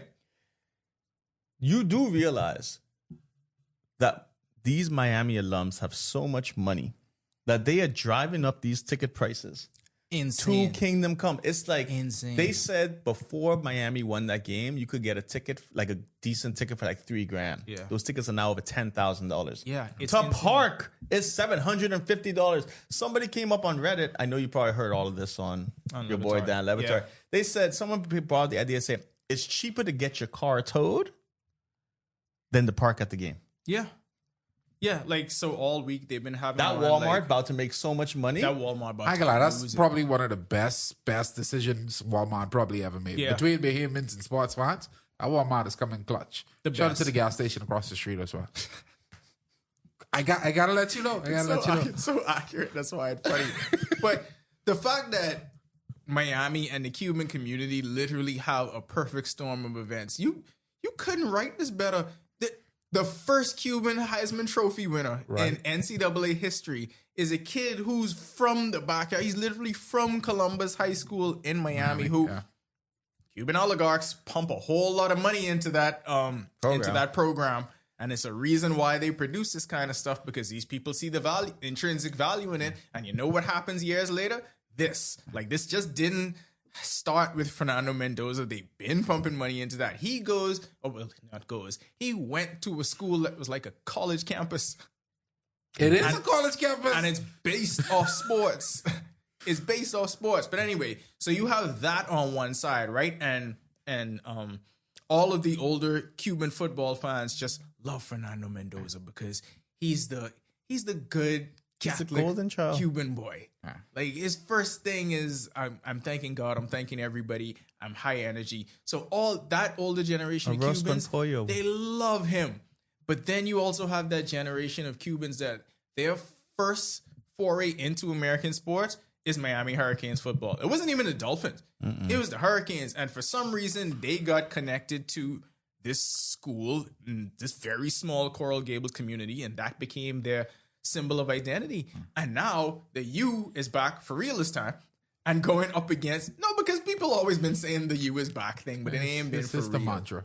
But now the U is back for real this time. Technically. And you going up, whether win or lose, they got to be back. If you lose a national title game, you back. I'm going to say this, right? John, a Heisman Trophy winner, and then here, back. Listen. The focus of John's eyes right now. I'm going to tell you this, right?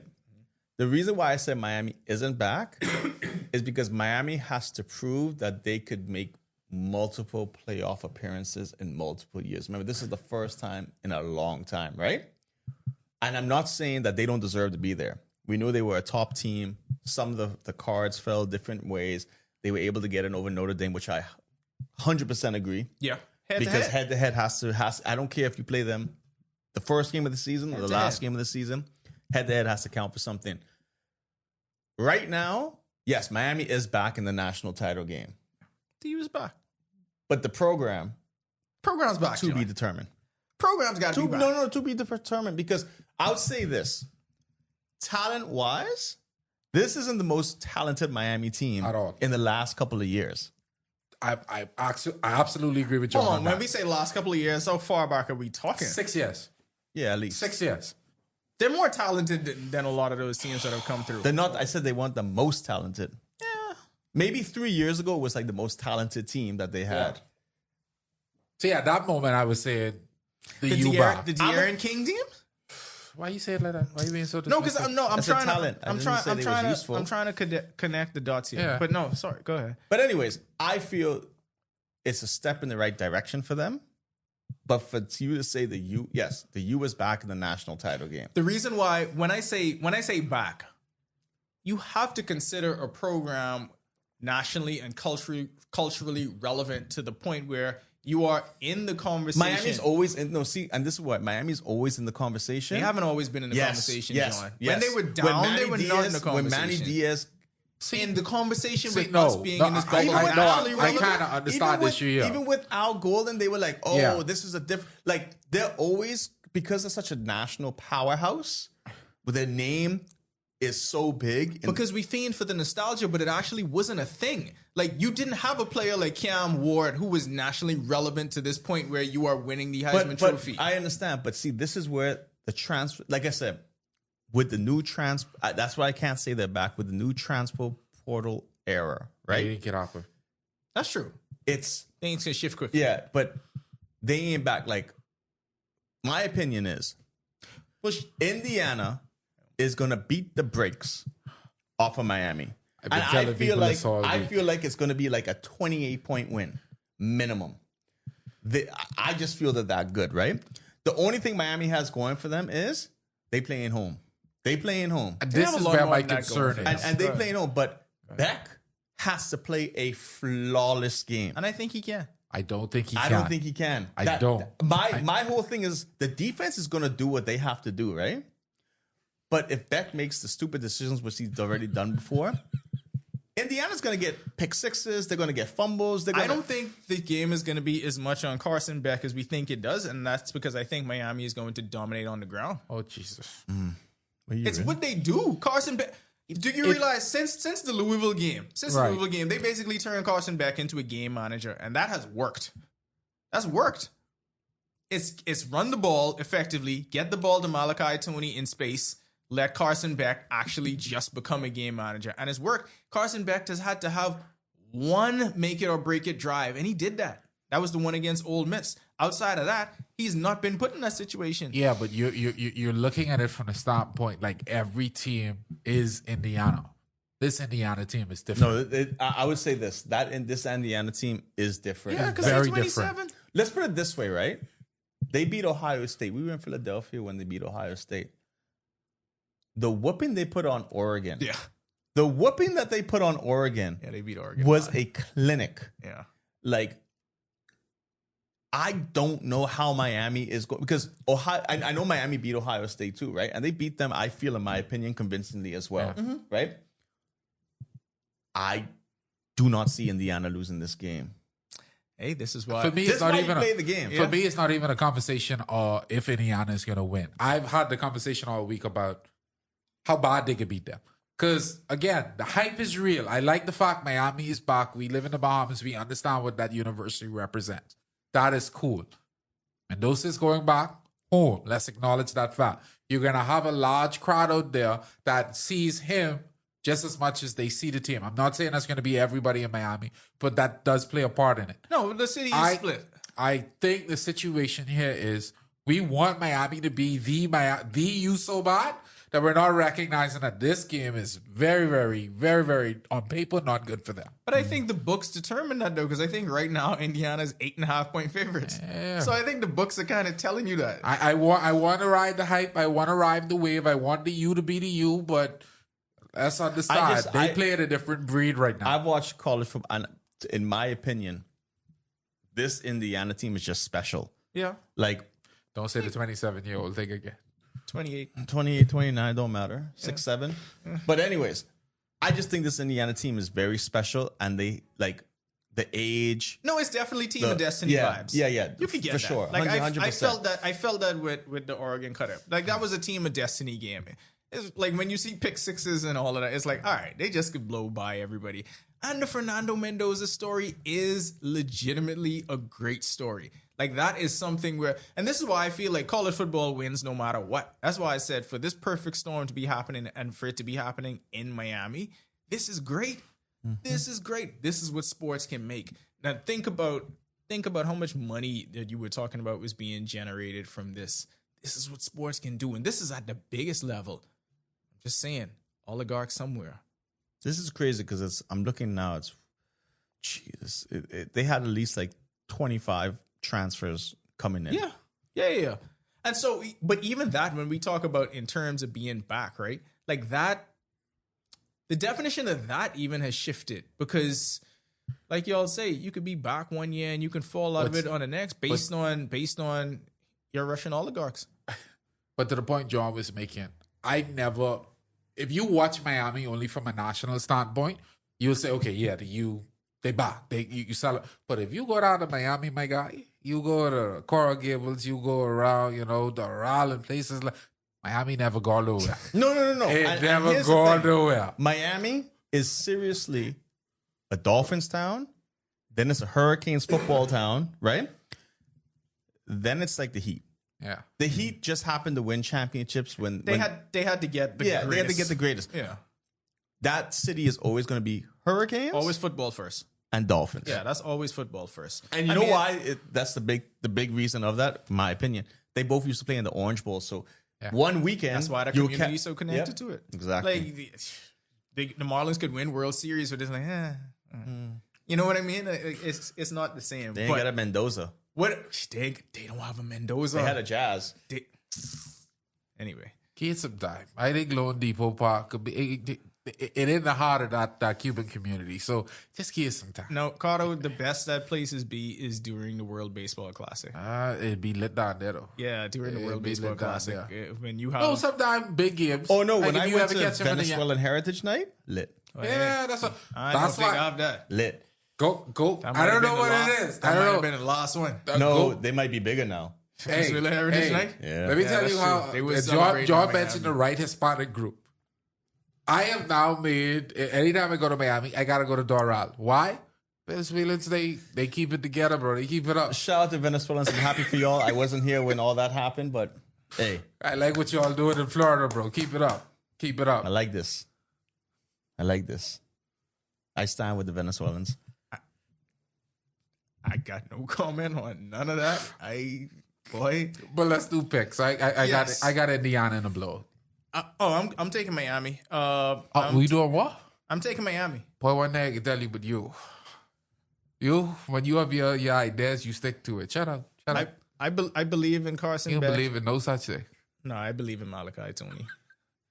I'll tell you what I really believe in. I believe in Michael Irvin. And what I want more than anything else is I want Michael Irvin to continue to be happy. The memes That's are great. all I want. Because I want Michael Irvin to experience this amount of exuberance that cannot be contained and that may not be fit for national television. That is what I want. This game in Miami, he already with. No. None of us are prepared. I don't even think he knows. Are they going to mic him up and they have a mic cam? Dan LeBatard said this. It was either him or Mike. This is the first time in football history that an NFL Hall of Famer is a mascot for a school program. Think about that. He's the mascot. It's not Sebastian Diabas anymore. It's Michael Irvin. Boy. I'm here for it. He a little too lit, though. It cannot be too lit. But, hey, and the NFL will get their time first. But that college football national championship game is going to be a big one. And I'm happy for the city of Miami. I'm happy for the Cubans. I wish the Bahamas could, have a quarterback. But the line's out. And if you want to bet on this game, you can do so now on EWLlive.com. Before we get off this, what would it take for us to have a quarterback? Graham Knowles got to go to a different school. I think it's staying at Georgia Tech. Georgia Tech ain't a bad fit. No. I like it. I would like, because I was thinking about, like, we always talk about what it took for us to not be fans of NBA teams and just be fans of the Bahamians. Like, what would it take for that to happen in the NFL? And I feel like you would have to be an MVP candidate. Like, we'd need to have a quarterback and win a Super Bowl. Yeah, maybe multiple. Well, one might not be enough. Just be if you think about it, if you had let's say Fernando Mendoza was Bahamian, right? If you had a Bahamian that went to a school, it's very easy for them to grow up in Miami and have this happen, right? Yeah. Like, it was almost Geno Smith. If you have a Bahamian, someone who was born and raised here, and then they end up going to high school in the States, and then they come up through the system or whatever, and let's say they become Carson Beck. would that be enough to pull Bahamian fandom away? No. Oh. Okay, I just want to stop the Super Bowls, dog. Super Bowl. All right. Speaking of Super Bowls, let's get to the path to the Super Bowl, and let's get to, guys, this is always a bittersweet time. So I know we're gonna make picks, right? Did you see the little girl on TikTok last week? No.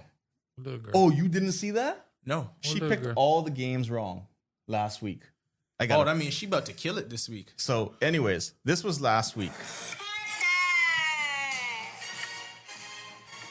This is who she's picking.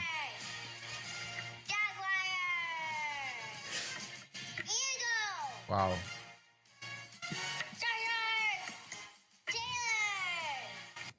So, she's awesome. that was 6. That was who she picked. So, before we go into the segment, I want to play who she picked this week. Oh God. Are we going one by one with No, our picks? I'm gonna play all of hers. Okay. And then we'll compare and contrast what it is. All right, bet.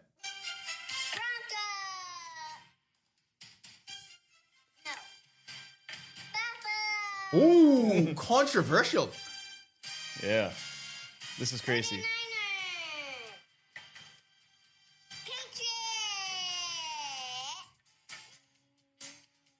Ooh, Rams for the Bears. I like her picking style. Yeah. I think we should start with the first game that she picked. Yeah, we're going there because that's the Let me first just one. say while we shouting out kids on TikTok, my favorite situation on TikTok is this little kid. His parents are clearly Buffalo Bills fans. They took him to a game. He calls them the Blueberries all the time. It's the funniest thing. I don't know why. And he never picks the Bills. He never picks the... And like his parents are at the point where they like trying to like encourage him, like, we're Bills fans or all that. And he's like, no, can't pick the Bills. It's a perfect kid. He needs to be a Patriot fan. Just pointing that out. First game on the schedule later this afternoon, 4:30 kickoff. Buffalo Bills, Denver Broncos. Horrible time, by the way. Buffalo. Oh yes, I wanted you to rant just Horrible basically on. I time. write in a letter to Roger Goodell. No, This I disagree with Saturday games. Acceptable times. 4:30, John. Yeah, acceptable That time. means Saturday I gotta be up to watch that because it's what 4:30 and 8, right? Yeah. That gave me in until 12 o'clock, bro. Yeah, but what you doing Sunday? I was asleep. Yeah, you still can. I don't know why this is unacceptable for Saturday.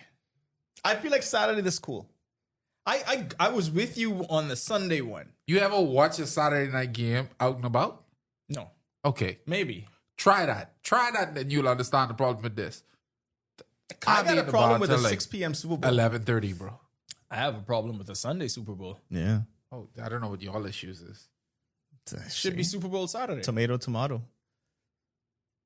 We can get to that, but okay, let's get back to the game. Horrible schedule making. You should have the entire next day to rest. It should be a holiday. You can't have the entire next If day I to was rest. prime minister of You should have the holiday on a Monday. Yeah. That works. So either you make the Monday fine. We're saying the same Make thing. it Either you happen. make Monday a holiday or you have it on Saturday. I'm traditional in that sense. We got to we keep it on the we Sunday. want day off. Saturday don't feel right. Basically, that's what it is. You Yeah. have to- Ooh, could you imagine if they held elections right after the Super Bowl? That should be our election date. St. James. I can tell you this, you're right. Low voter turnout. St. James. Low voter turnout. If you're trying to do something smart, St. James, push for that. We could just call him St. James. Yeah. James. Okay. We ain't gonna never say Rick Barr. No. It's just say St. James. He's like the a- first. I've never seen somebody like a pope. A to pope declare changes his themselves that I'm gonna run for a place. I think he thinks that's how it works. And I'm like, bro, you gotta pick a party. Like, whoever give it a student You don't gotta pick a party. You You can be have to, independent. George. I'm You sorry, can- this is supposed to be the football pick, but I'm trying to figure out, like, so what do you thought the process was? You pick the constituency, then pick the party. Like, Rick, you're getting it wrong, man. You're getting it wrong. You gotta pick the party Or first. he just flexing how powerful he is. I think it's a flex, Joe. But either way, I could not stop laughing. Wait, Rick been the funniest part of this entire process, but I can't wait till he get elected. I know. Almo Boss is coming for the title deal. Let's go. Bills, Broncos. So, the Bills. We're supposed to be gone from last week. So here's my take with last week's game, if we could just talk a little. You cannot make a 67-yarder and then miss a 54-yarder. You can't. You just can't. You can't do it. You can't. You can't. Like Like I'm sorry. Little spoil them. Yeah, but you can't do that. Like, you can't be hitting a 67, a 65 You yarder. know what? Don't hit the 67 yarder. Exactly. Just never hit the If 67 you yarder. miss the 60-something yarder, no one's going to care. Because all you do is give me a false sense of security. I'm thinking, Don't hit that. Once we get in 60 yards, we win the game. You know what I would have gave for someone to just hit a 45? You hitting 67? Pete Stoyanovich. Anyway, so the Bills did the stereotypical, okay, Josh Allen, we're not good enough. We need you to carry this entire program on your back once again. And of course he did it because he's a superhuman. I just don't know if people really expect, and it's actually unfair to Josh Allen. They expect that, hey, the Chiefs ain't in there, the Ravens ain't in there. It's his time. This Josh Allen's time. Josh Allen going up against these defenses, he ain't going up against these opposing quarterbacks who's sitting at home, but they automatically think, you see how hard the first one was? Y'all think it can get easier? Denver's defense is amazing. That's what it is. So home girl, I thought she should have stuck with the gut when she picked the Broncos. Yeah. I just think the Broncos defense is too good. Mm-hmm. Also, the Bills defense is not good. It's not. So you're playing something now where it's like you're neutralizing the strength of Buffalo with a great defense to you have an adequate enough offense to be able to do damage, especially those little short screens are going to get them. Like, they're not going to be going deep. But I feel like this game, the game plan is going to be contain the 15-yard passes because that's what they love to do, and Sutherland's going to have a big game. But y'all, how long? I feel like we've been sitting in this studio or in the other studio, and we've been saying this since they was like 7-1. They got to prove it still? Yeah, something the Broncos just not. We here like 15 weeks later and still like number one seed, 14-3. Like, they've literally lost like maybe 1 or 2 games since we've been saying, I don't know how much we could believe in them. No, they just keep winning. Like, Bo Nix is just really a thing. I don't believe in Bo Nix any more than I did back then. I believe in that defense a whole lot, to John's point. But Bo Nix really been doing it though. I saying he ain't. That's I just said. This is why I think they could win the Super Bowl, because we can do this and we can hem and haw all the way to the Super Bowl. Boy, Bo Nix win the Super Bowl, I might have to start believing in him. That's huge for college football. Yeah. Because he's out of Indiana. Who's your age? Yeah. Mendoza? Pretty much. Yeah. If Mendoza and Bo Nix win both championships in 1 year, that's crazy. Oh, yeah. Yeah, because that means you should stay in school forever. Yeah, might as well. Yeah. And that's what Tom Brady been trying to tell you. Yeah, well, the NFL is his school. What you think his NIL is? Forever. Bo Nix? No. Oh, because I believe Bo Nix still getting NIL. I wouldn't be surprised. The game's in Denver. Yes. AccuWeather What says these tickets 39 degrees, $345. Now we getting into some real tickets. You're getting into real football. Yeah, that's bad. So, what? Denver's favored 1.5, 45.5. I don't see it going 45.5. You don't think it could be high scoring? No. Do you think Denver's deep? Yeah. Well, I think it's going to be like I think it's going to be 20-24. So to me, the Broncos will score with like 12 seconds left in the game. A big part of this game hinges on what they can get from James Cook, because I mean, yes, obviously Josh Allen. I did not realize his stats were that crazy this season. They are so good, and this is from someone who had him on fantasy. He's the actual catalyst behind it, because Josh Allen has to pretty much do it with just about anybody, and I think that we've said it here multiple times. That's a disservice that the Bills front office has done, because where Brandon Cooks come from? Yeah, like, you really just expect him to continue doing it with anybody? They barely got by Jacksonville, and they shouldn't have gotten by Jacksonville. I don't see it continuing. I'm going with the Broncos to win this one.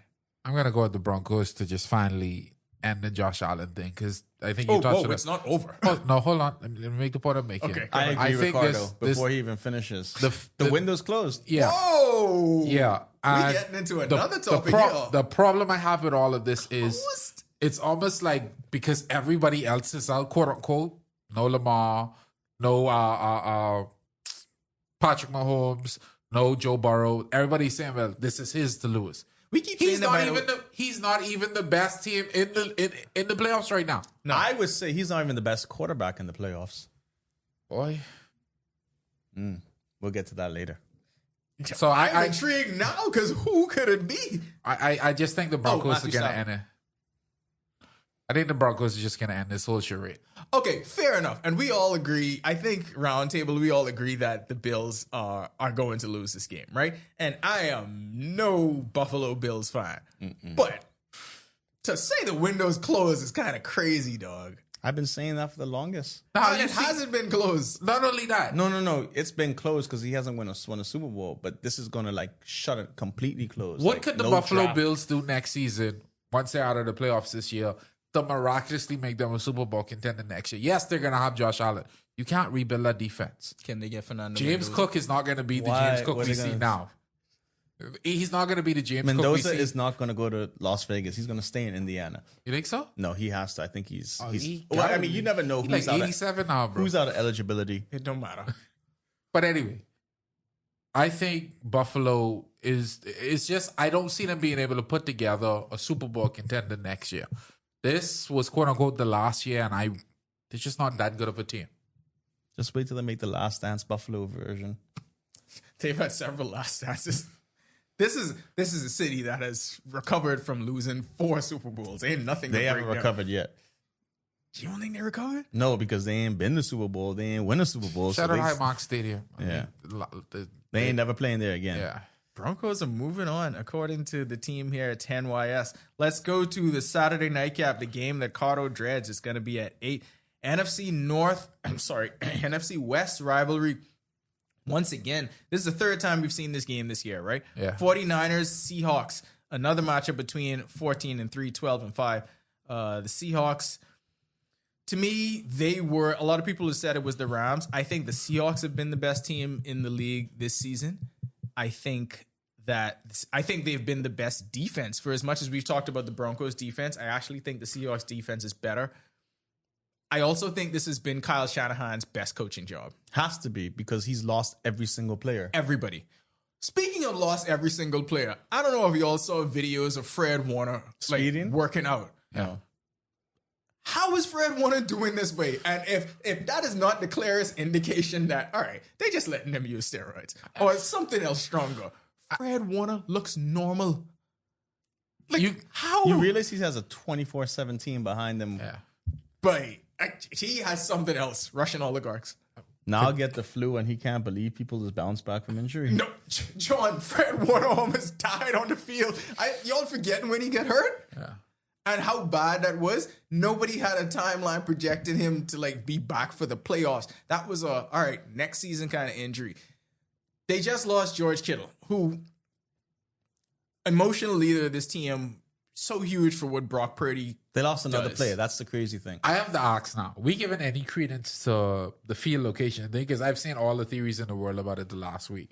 The way they build their most recent stadium, it's next to this magnetic field. Everybody's saying that's the reason why so much injuries are happening. I'm not ignoring science. The reason why there's so many injuries is because the people are so much more explosive than they used to be.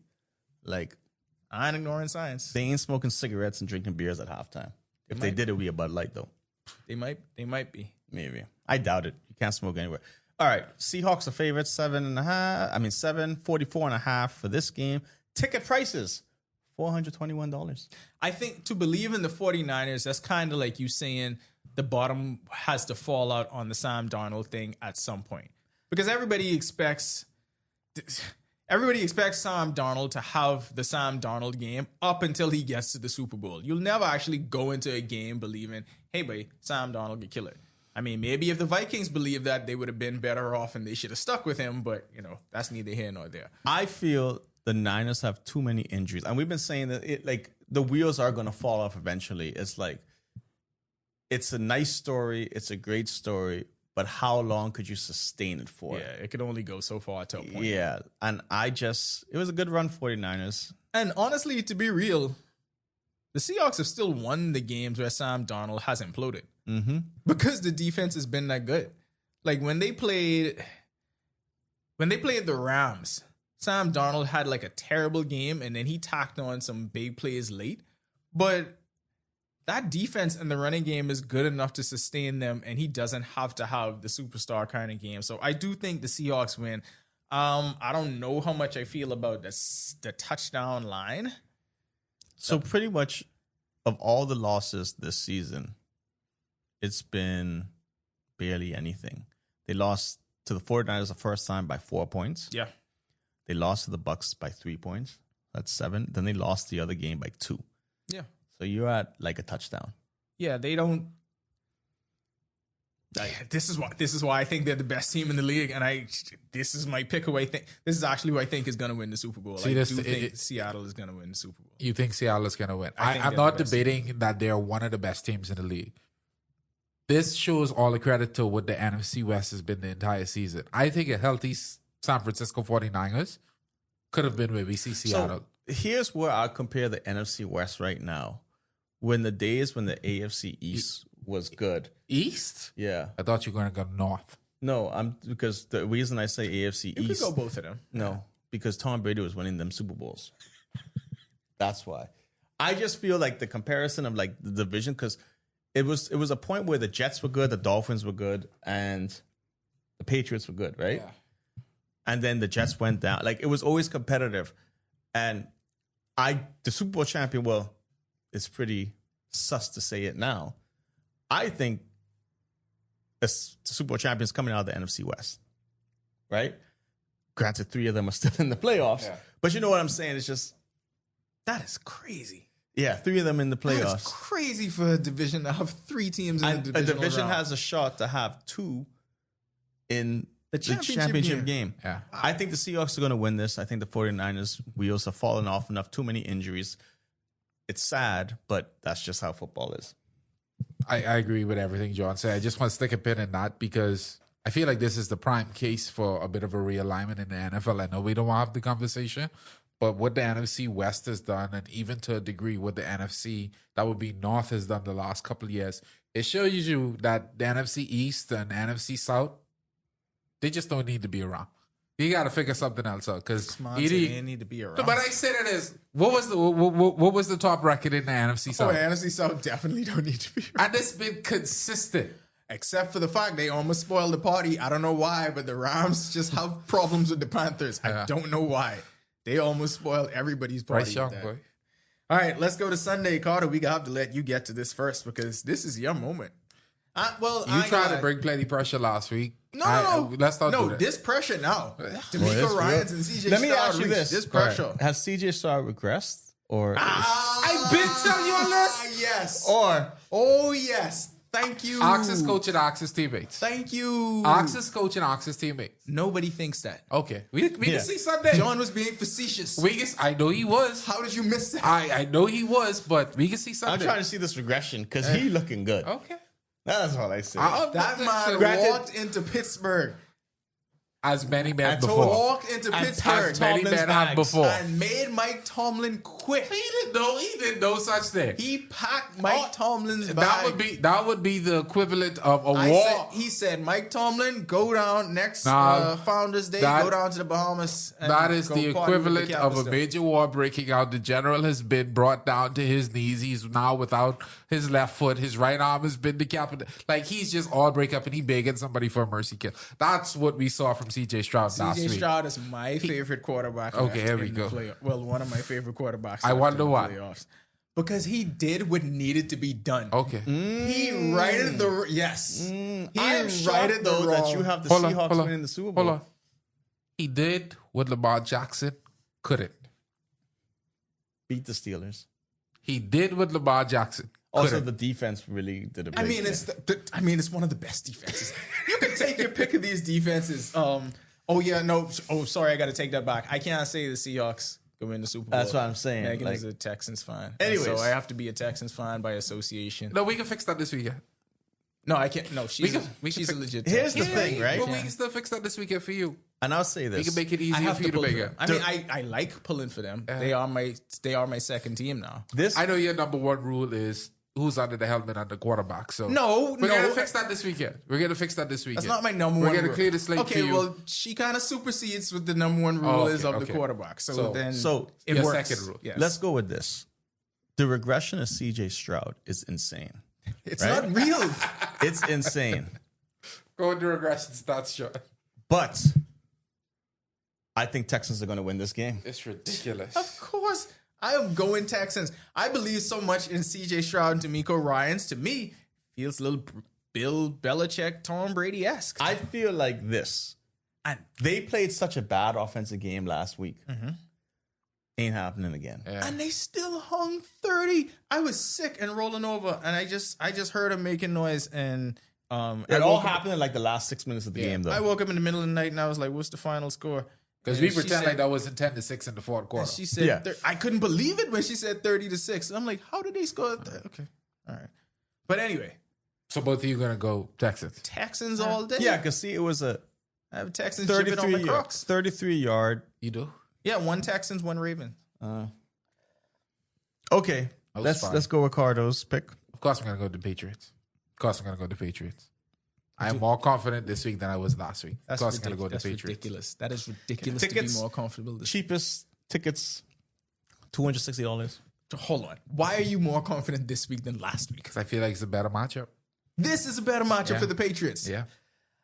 I don't know.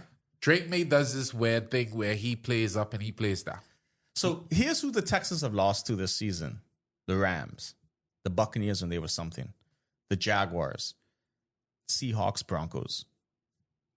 All of them Teams except who still here. Yeah, pretty much. We still here too. Who y'all lose to? We lose to the Raiders? Steelers, Raiders, and the Bills. In terms of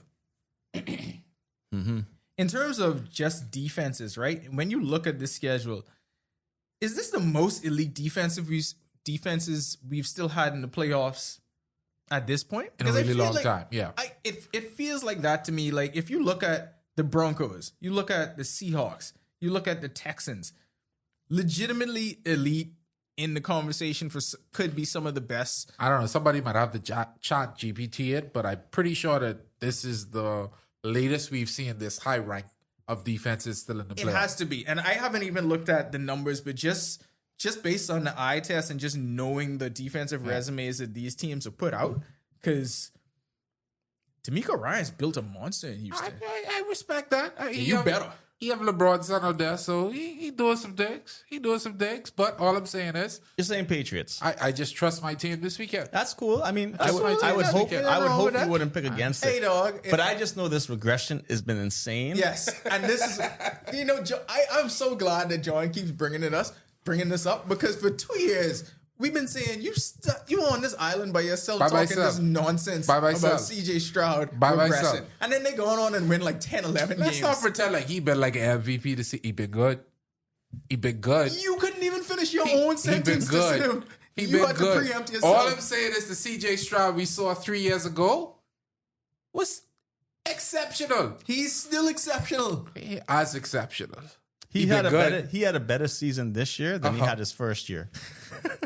I just love how John's just saying the facts, and none of the stuff you're talking about even matter. And you know He been what? good. The skill position players actually went down. Down. I can give you that. Which matters, because if we just said it about Josh Allen, Shout out Stephon Diggs, but you have a big game this weekend. what? I hope none of his off the field issues linger and rear their ugly head and get. It's in the hard ring. to live a stress-free life they- in Boston, you know. They pushed the case back till after the That's Super Bowl. all we needed, boy. That's what you. And they that- said, that- hey. that's what good communities do. I know Cardi. Good communities. He should have gone on trial today with a jury of his peers, and he would have been not guilty. They would have said, "Hold on, what?" If I know Belle Collins, she could pull something. Oh off. god, Something could shake. she got to say a lot. She got to understand who she in with though. She in for it. He have to understand. Oh no. The Cardi B situation is wild. We gotta have to have a separate part on that because I know you jump out of the frying pan into the fire. So bro. the regression to the AFC Championship game is insane. What he could be saying if they win the Super Bowl? That's all I want to say. Like he's just been saying this for 2 I would years. love to see that though. That would be great. A tremendous improvement. Tremendous improvement. This is the second most ridiculous 10th year seniors take, only after Randy telling me that Jaylen Brown is going to be a better player than Giannis Antetokounmpo.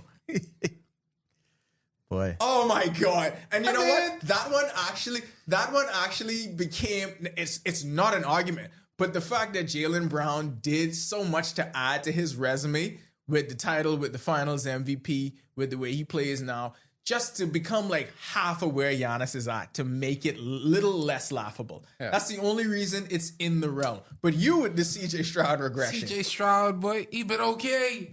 He been okay. Let's not overreact and care like he been a world beater. He been okay. It's a league beater. He been okay. They win 10 games in a row. We see. Shout out to Miko Rides. He been doing a tremendous job. One of my favorite black head coaches. Black quarterback, black coach. I ain't gonna lie. Hey, I actually like black coaches. That's a crazy combo. Hey. That's why now down in Houston. Hey. Yeah, Houston's fun too. So I've heard.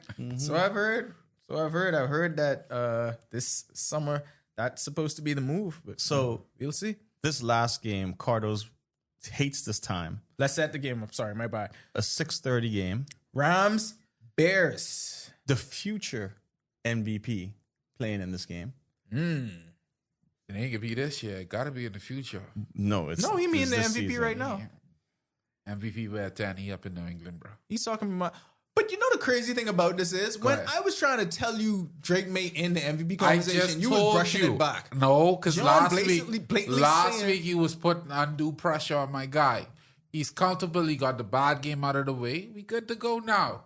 MVP Drake. You are ridiculous. MVP Drake. Y'all like he put too much pressure on my boy. We good this week.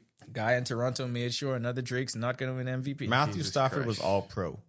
Yeah, I respect team. that. He is not going to lose MVP to Drake May. No, he's saying Matthew Stafford's going to win MVP. Anyways, I support your the belief. season MVP, Matthew Stafford, Next takes year. on the nail-polished quarterback, Caleb Williams. He's still doing that, huh? I think so. Boy, he good, though. He good, been too spicy. But he though. good. He got, Okay, I ain't gonna lie. So They just pay so much less attention to the nail polish So- when you're playing like how he playing right you now. know, I went to sleep during the Packers game, right? Yeah, you thought that was it. Yeah, I know. So Most people thought I it was hit in that moment when I woke up and I said, "Boy, the Packers dead."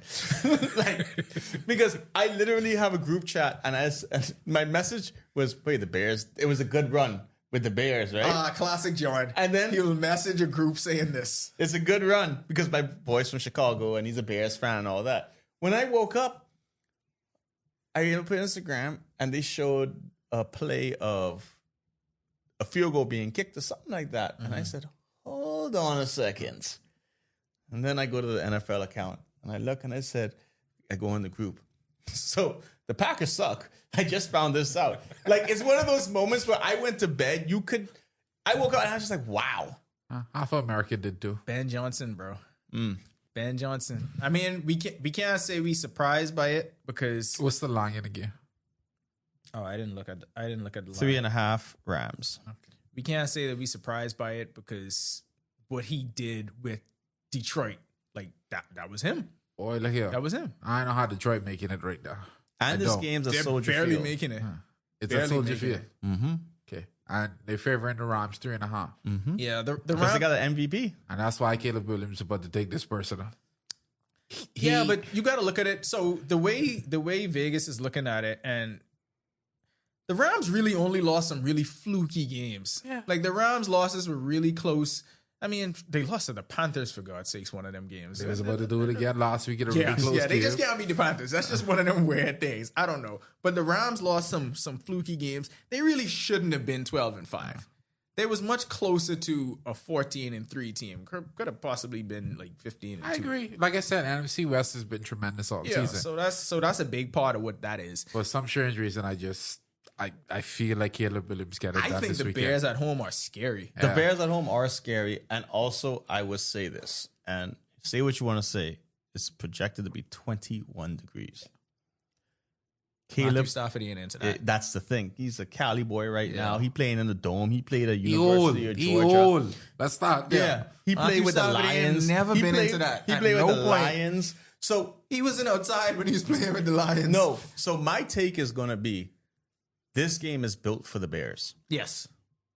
And even though the NFL MVP is on the other side, the Bears will be going to the NFC Championship game. I'm down with nostalgia all weekend. The nostalgia of the Miami Hurricanes, the nostalgia of the Chicago Bears. And it's not going to take much. He's probably already there. Caleb Williams already best quarterback in Bears Rex history. Grossman just flipped the table. Boy. Rex Grossman just He flipped the table. probably surpassed Rex Grossman already. Definitely, stat-wise. He got to surpass Jay Cutler. I forget Jay Cutler played for the Bears. But Rex Grossman went to the Super Bowl. I know, but that's like saying Jim McMahon won a Super Bowl. Hey, he did. Yeah, but he wasn't good. He's all right. No. Okay. He wasn't good. The shuffle, man. Yeah, he wasn't good. Yeah. So this was from the Chicago Sun. Caleb Williams, already best quarterback in Chicago Bears history, claims ex-NFL star. I kind of 2 years in. You know what? But you know why I could see it though? Because Caleb Williams actually wins games. I want to see which NFL star this is. This is important now. You know it ain't a star here. I bet it ain't a star. It's some Chicago Bears luminary. Watch it be like Willie Galt. McCoy appeared on Monday's episode. Shady of McCoy? Right now. He's had a controversial kind of. He just says stuff. Is everyone taking the Bears? Because I'm good with the Bears. Yeah, I'm good with the Bears as well. All right. Bears. Company mind, you want to put the hat back on for a second? Sure. They're back. We haven't seen you put the hat on. Nah. Primers for a active weekend of sports betting with Everybody Wins Live Sportsbook. You got the NFL divisional playoffs. You have so much college basketball. You have the biggest college football game of the year. Get us going. I mean, you know, I've always been this kind of guy when it comes to setting your bets. And if you're doing the Sunday thing, I want you to go to church early. If you're doing the Saturday thing, I want you to get all the, need to do things out of the way, because we take advantage of a lot more than just NFL and NBA. We're all in with the soccer fans now. So you have your UEFA, you have your La Liga, you have your, forget what the one is out in Russia, Bundesliga, not in Russia, in Germany. You have all those. So it starts early on Saturday. You go into Saturday. So you go from football to football to football. Yeah, and then you could sprinkle some other stuff in there as well, some NBA. There's a terrific NBA lineup on Saturday. And then I think the Lakers play again on Sunday. So it starts now. You're listening to the show at, I think we go, 11 to 1, somewhere in that range? Yes, we do. So you've already placed your Saturday morning bets. You got all the soccer out of the way. There's some more soccer tomorrow. We want to invite you to start early, start often. Of course, the betting lines are now active. If you want to get into any of that college football stuff, of course, you're primed up and ready to go for what's happening in the NFL this afternoon. So we're all set. And so are we. Y'all enjoy your afternoon. Get to the playoffs. Get to Everybody Wins Live Sportsbook, too. Yeah, go Sport sign up. Drake May. MVP.